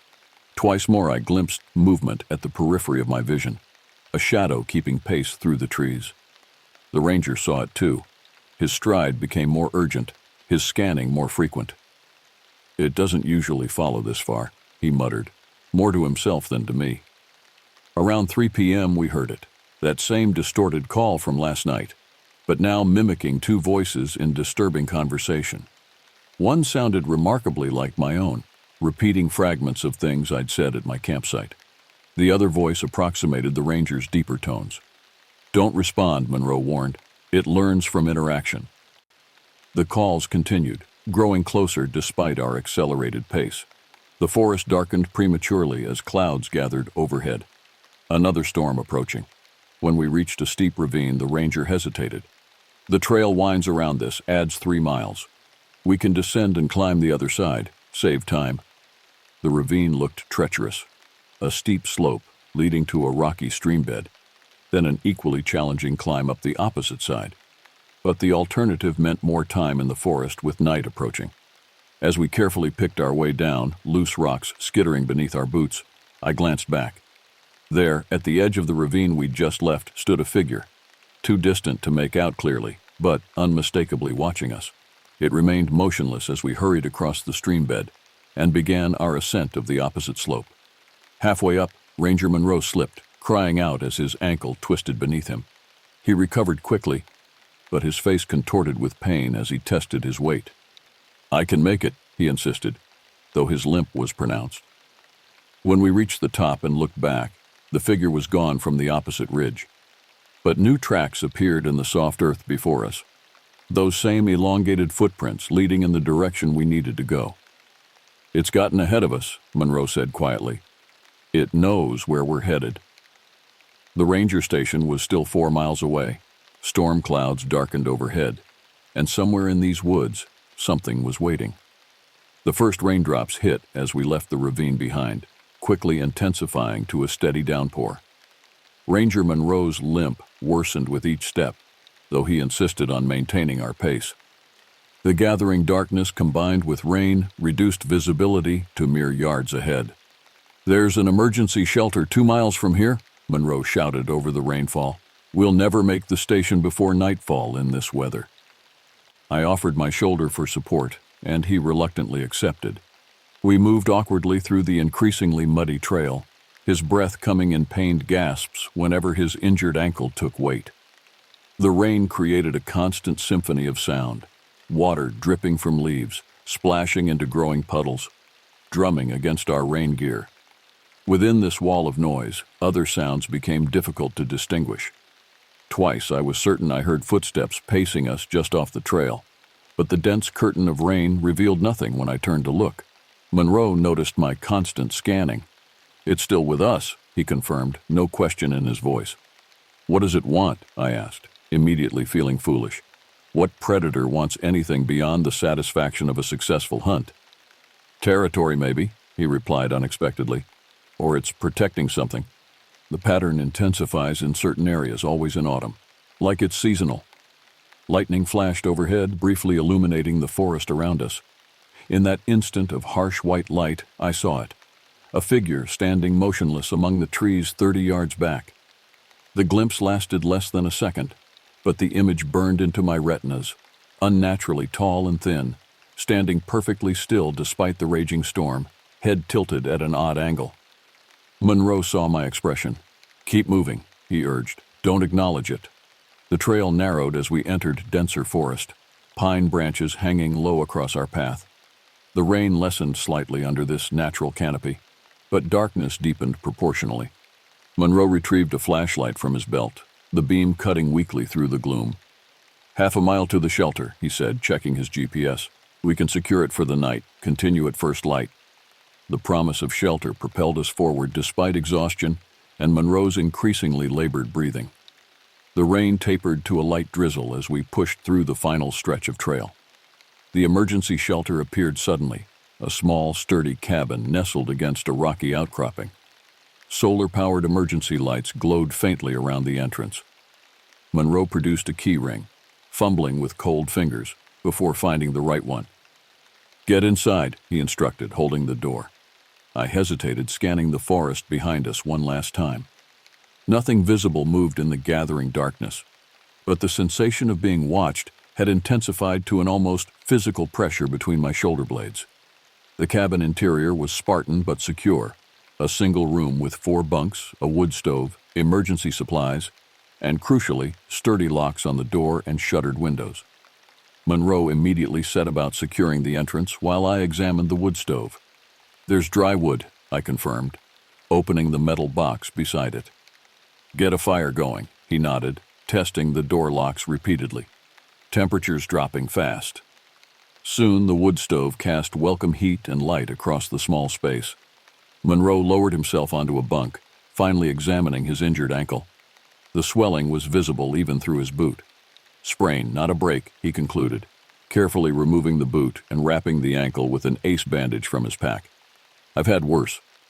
I distributed emergency rations from the cabin's supplies, protein bars, beef jerky, packets of trail mix. We ate in relative silence, the events of the day settling heavily between us. "Will it try to get in?" I finally asked, the question that had been foremost in my mind since entering the shelter. Monroe considered this, eyes fixed on the door. "In 22 years, I've never known one to breach a structure. They seem to prefer open spaces, the psychological element of the hunt." His use of "they" rather than "it" sent a fresh chill through me. "There's more than one? No reports of multiple encounters simultaneously," he clarified. "But distinct patterns over the years suggest different individuals." Outside, the wind had risen, branches scraping against the cabin roof, the ordinary sounds of a forest night, yet each registered as potential threat. Monroe checked his radio again, frowning at the lack of signal. "Storm's interfering," he muttered. "We'll try again in the morning." We established a watch rotation, one sleeping, while the other remained alert. Monroe took first watch despite his injury, insisting I needed rest more after my sleepless previous night. I lay on the lower bunk, exhaustion washing over me, yet sleep remained elusive. Every sound from outside, every creak of timber, every rustle of leaves, sent adrenaline coursing through my system. I must have eventually dozed because Monroe's hand on my shoulder startled me awake. "Your watch," he whispered. "It's just past midnight." I sat up, disoriented momentarily. The fire had died down to glowing embers, casting the cabin in dim orange light. Monroe settled onto the opposite bunk with a pained sigh. "Anything?" I asked. "Just the storm," he replied. though something in his tone suggested uncertainty. I added wood to the stove, then positioned myself near the single window, drawing back the shutter incrementally to peer outside. The storm had passed, leaving a clear, star-filled sky. Moonlight illuminated the clearing around the cabin in silvery half-light. For an hour, nothing moved in my field of vision. The forest stood silent, as though holding its breath. I began to wonder if our pursuer had finally lost interest. Then, at approximately 1:30 a.m., I noticed movement at the forest edge. Something emerged from the trees with deliberate slowness, a figure that moved with an awkward, jerking gait. In the moonlight, its proportions seemed wrong somehow, limbs too long, torso too narrow. It stopped at the tree line, face turned toward the cabin. Though 50 yards separated us, I had the distinct impression it was looking directly at me through the small gap in the shutters. For several minutes, it remained motionless. Then, with sudden violence, it dropped to all fours and began circling the clearing with unnatural speed, moving in a wide arc around the cabin. Its gait was wrong, not like a human on hands and knees, nor like any animal I recognized. I wanted to wake Monroe, but found myself frozen, unable to look away as it completed 3 full circuits of the clearing. After the third rotation, it stopped directly before the cabin, still on all fours, head tilted up toward our window. It rose slowly to its full height, taller than any man I'd ever seen. In the moonlight, details remained mercifully obscured, but its silhouette suggested wrongness. Joints that bent in impossible directions, a head that sat awkwardly upon 2 narrow shoulders. I held my breath, certain it could somehow sense my presence behind the shutters. For what seemed an eternity, it stood motionless, facing the cabin. Then it spoke, a raspy approximation of Ranger Monroe's voice. "Get inside. Temperature's dropping fast." The words he'd spoken to me hours earlier, repeated with perfect intonation but wrong somehow, as though forced through vocal cords not designed for human speech. It stepped closer to the cabin, 5 yards away now, close enough that moonlight revealed more details. Clothing that hung in tatters, limbs that seemed jointed in too many places, a face that remained mercifully shadowed. "Will it try to get in?" My own voice now, perfectly mimicked, floating through the night air. I fumbled for the shutter, closing it with trembling hands, then backed away from the window. Monroe stirred on his bunk, roused by the sound. "What is it?" he asked, instantly alert. "It's outside," I whispered. It spoke, using our voices. Monroe rose, grimacing as he put weight on his injured ankle. He retrieved his service pistol from its holster, checking the magazine before moving to the door and testing the locks again. "It's never been this aggressive," he murmured. "Something's different." A sudden impact against the cabin wall made us both jump, a heavy thud followed by slow scraping sounds. Something was moving around the perimeter, testing the structure. Another impact, harder this time, rattling the shutters. Then silence. For 15 minutes we stood motionless, straining to hear any sound from outside. Monroe positioned himself between me and the door, pistol ready. The knock, when it came, was almost civilized. 3 precise taps on the wooden door. Then a voice, this time an unsettling blend of both our voices merged together. "In 22 years, I've never known one to breach a structure." Monroe's face went ashen. He raised his pistol, aiming at the door. Another voice spoke then, neither mine nor Monroe's, but something older, deeper, carrying an accent I couldn't place. "Until now." The handle of the cabin door began to turn, rotating slowly despite the deadbolts securing it. Metal groaned as pressure increased against the lock mechanism. Monroe stepped forward, pistol trained on the door, his injured leg nearly buckling beneath him. "Back corner," he ordered, motioning me toward the farthest point from the entrance. The handle stopped turning. Silence descended once more, heavy and expectant. Then came a new sound, scratching along the cabin's wooden exterior, methodical and deliberate. It circled the entire structure, pausing at each window before moving to the next. At the rear window, the scratching lingered. The shutter vibrated slightly, as though something were testing its strength. Wood splintered, a small but distinct crack. Monroe pivoted, aiming at the sound. "It's trying to find a way in," he whispered. The scratching stopped abruptly. Seconds stretched into minutes of complete silence. Had it departed? The oppressive sensation of being watched suggested otherwise. A sudden crash from the roof shattered the quiet, heavy footsteps moving across wooden shingles. Dust and debris sifted down from the ceiling as something substantial traversed the length of the cabin. The footsteps stopped directly above the wood stove chimney. Monroe's eyes tracked upward. "The flue," he muttered. Before either of us could react, a piercing shriek emanated from the chimney. Not a human scream, but something primal that raised every hair on my body. The sound echoed in the small space, seemingly coming from everywhere at once. The wood stove door flew open, embers scattering across the floor. Monroe fired a single shot into the chimney, the gunshot deafening in the confined space. The shrieking stopped, replaced by frantic movement on the roof. "Put out those embers," Monroe shouted, limping toward the door as I stomped out the glowing coals threatening to ignite the wooden floor. More impacts struck the roof, then the walls. Not organized now, but frenzied, as though our resistance had triggered rage. A window shutter splintered, moonlight streaming through newly formed cracks. "It's testing every entry point," Monroe said grimly, reloading his weapon. "We need to be ready if it breaches." The attack continued for nearly 20 minutes, a systematic assault on every potential vulnerability.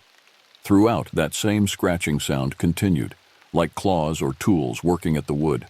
Then, as suddenly as it began, the assault ceased. The abrupt silence felt almost more threatening than the previous violence. Minutes passed. Monroe maintained his vigilant stance, weapon trained on the door, while I watched the damaged window shutter. Neither of us spoke, afraid to break the fragile quiet. A scraping sound came from outside, something being dragged across the clearing. It continued for several minutes before stopping directly in front of the cabin. "Look," Monroe whispered, gesturing toward the damaged shutter. Through the cracks, a new sight greeted us, a precise arrangement of branches and stones on the ground before the cabin, illuminated by moonlight. Not random debris, but a clear symbol, a complex geometric pattern I recognized from my anthropology courses, a Native American protection symbol, specifically Navajo in origin. "Why would it—" I began, but Monroe silenced me with a gesture. Movement at the forest edge drew our attention. The figure emerged once more into the moonlight, but its posture had changed, no longer predatory, but almost ceremonial. It raised one elongated arm, pointing directly at the symbol it had created, then at us. "What's it doing?" I whispered. "I don't know," Monroe admitted. "In all my years, I've never seen this behavior." The figure remained motionless for several minutes, arm extended toward us. Then it spoke again, this time in a voice that sounded ancient. Words in a language I didn't recognize, but Monroe apparently did. His expression shifted from fear to confusion. "It's Navajo," he said quietly. "My grandmother was part Navajo. It's saying, it's warning us." "Warning us about what?"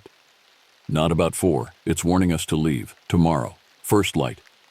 He frowned, struggling with the translation. "Something about others coming, territory." The figure lowered its arm, then performed what appeared to be a ritual movement, a complex series of gestures directed at the symbol on the ground. When it finished, it retreated several steps, maintaining its face toward the cabin. "It's establishing a boundary," Monroe said, voice tinged with disbelief. "The symbol, it's a territorial marker, a temporary truce." As if confirming his interpretation, the figure backed away until it reached the tree line. There it paused, performing another series of gestures before melting into the darkness of the forest. We maintained our vigilance through the remainder of the night, but no further disturbances occurred. The symbol remained visible in the moonlight, a bizarre guarantee of temporary safety. As first light approached, Monroe attempted his radio again, finally establishing contact with the ranger station. He requested immediate evacuation, citing a medical emergency, rather than explaining the true circumstances. "They wouldn't believe us anyway," he explained, securing his equipment. "Better they think I just injured myself badly." "What was it?" I asked as we prepared to depart. The question that had burned in my mind throughout the ordeal. Monroe checked the grounds through the damaged shutter before responding. "The tribes have their explanations. Science has others. What matters is understanding the rules of engagement." He unlocked the door cautiously, surveying the clearing before stepping outside. The symbol remained intact on the ground, exactly as it had been placed during the night. "Don't disturb that," he warned as I moved past it. The forest appeared peaceful in the morning light, birds singing, dew glistening on leaves, no sign of our nocturnal visitor. Yet the sensation of being watched persisted as we made our way toward the main trail where evacuation would meet us.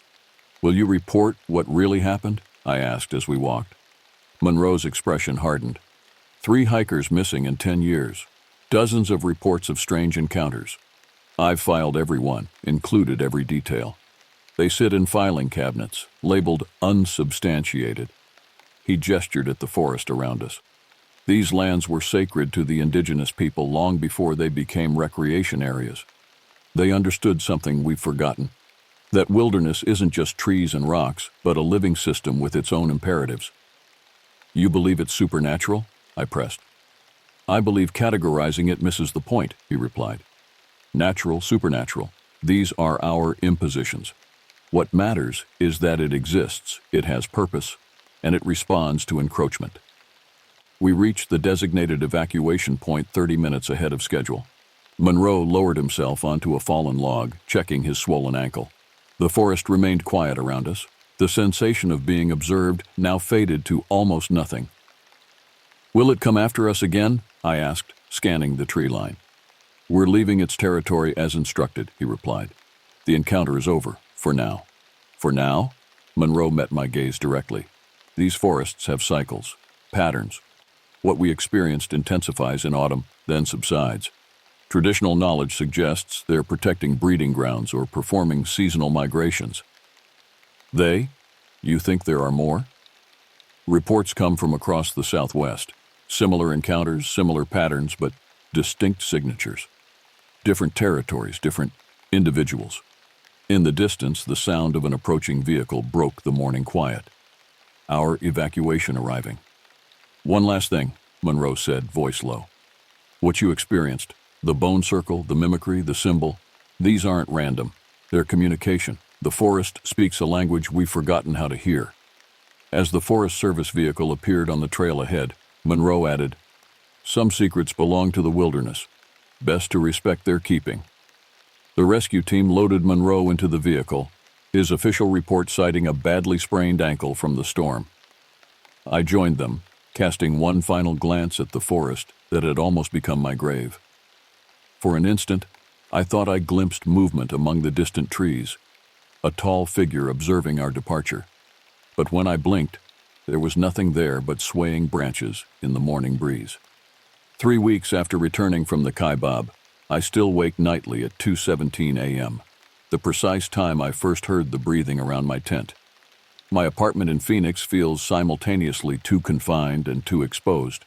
I've installed new locks, security cameras, motion sensors, rational precautions against irrational fears. The official report bears no resemblance to what actually occurred. Ranger Monroe's injury is attributed to a fall during routine patrol. My participation appears as a footnote. Civilian hiker assisted to safety during storm. No mention of bone circles, mimicked voices, or territorial symbols. I've spent countless hours researching since my return. Folklore, anthropological studies, unexplained disappearances in national forests. The patterns Monroe mentioned emerge across decades of documentation. Encounters intensifying in autumn, concentrated in certain geographic regions, following similar progressions from observation to interaction. The Navajo skinwalker legend provides one framework of understanding. Humans who, through forbidden rituals, gain the ability to transform and hunt in animal form. But similar entities appear in indigenous traditions worldwide. The Wendigo of Algonquian peoples, the Nalusa Falaya of Choctaw lore, the Kushtaka of the Tlingit. Different names for territorial guardians that move between human and animal existence. Science offers alternative explanations: undocumented predator species, psychological effects of isolation, shared cultural hallucinations. None fully account for what I experienced. 2 days ago, a package arrived at my apartment. No return address, postmarked from Fredonia, the nearest town to Kaibab National Forest. Inside, my missing compass and map, along with a page torn from what appeared to be an old journal. The handwriting was faded, dated October 1958. Third encounter near North Ridge. Subject displayed increased territorial marking. Attempted communication through arranged objects. Pattern suggests seasonal defense rather than predation. Recommendation: restricted access September through November. At the bottom, a more recent addition in different handwriting. The pattern continues. Respect the boundaries. I recognized Ranger Monroe's handwriting from his incident report. Yesterday, I called the Kaibab Ranger Station asking to speak with Monroe. The dispatcher informed me he'd taken early retirement 3 days after our evacuation, citing his injury and personal reasons. His forwarding information was confidential. This morning, local news reported a hiker missing in the Kaibab National Forest. A solo backpacker last seen entering an unmarked trail 5 miles from where my encounter began. The search is concentrated in the wrong areas. I know this with certainty. I've debated contacting authorities with what I know. The rational part of my mind insists on scientific explanation. A human predator with elaborate psychological tactics. A territorial animal with unusual intelligence. The part of me that spent that night in the cabin knows better. What haunts me most isn't the entity itself, but the communication attempt, the warning. Not a random predator, but a guardian enforcing ancient boundaries with established protocols. We were released because we understood and complied. Others might not be so fortunate. My phone contains dozens of photos from that expedition. The bone circle, the footprints, the symbol left before the cabin. Evidence, though, of what exactly, I'm still uncertain. Last night, reviewing these images for the 100th time, I noticed something I'd previously missed. In the background of a photo taken at my first campsite, barely visible among distant trees, a tall, slender figure, watching. It had been there from the beginning, assessing, evaluating. I've booked a flight to Flagstaff tomorrow. From there, I'll drive to the ranger station and join the search efforts. Not because I believe we'll find the missing hiker alive, but because someone needs to redirect the search to the proper location. Someone who understands what they're truly looking for. The warning wasn't just for Monroe and me. It was meant to be carried back, shared. The boundaries are changing, territories expanding. The seasonal movements Monroe described are shifting, perhaps in response to climate changes, human encroachment, or factors we don't yet understand. As I pack my bag for tomorrow's flight, I place my grandfather's hunting knife on top. Not because I believe it would protect me if encounters occurred again, but as acknowledgement of a deeper truth. We enter the wilderness not as conquerors, but as guests in territories older than human memory. The forests have guardians. They speak languages of arranged bones, mimicked voices, and symbols drawn in earth. They enforce boundaries established long before our national parks and hiking trails imposed artificial order on ancient domains. I don't know if what stalked me through the Kaibab was human, animal, or something that moves between these states of being. What I know with certainty is that it was sentinel to knowledge we've forgotten. That wilderness contains secrets meant to remain hidden, and territories where we are at best tolerated visitors. Tomorrow I return to the forest, not to hunt the hunter, but to remind others of boundaries we cross at our peril. Some doors, once opened, cannot be closed. Some knowledge, once gained, cannot be unlearned. The wilderness is watching. It has always been watching. And sometimes when the ancient boundaries are crossed, it does more than watch, it hunts.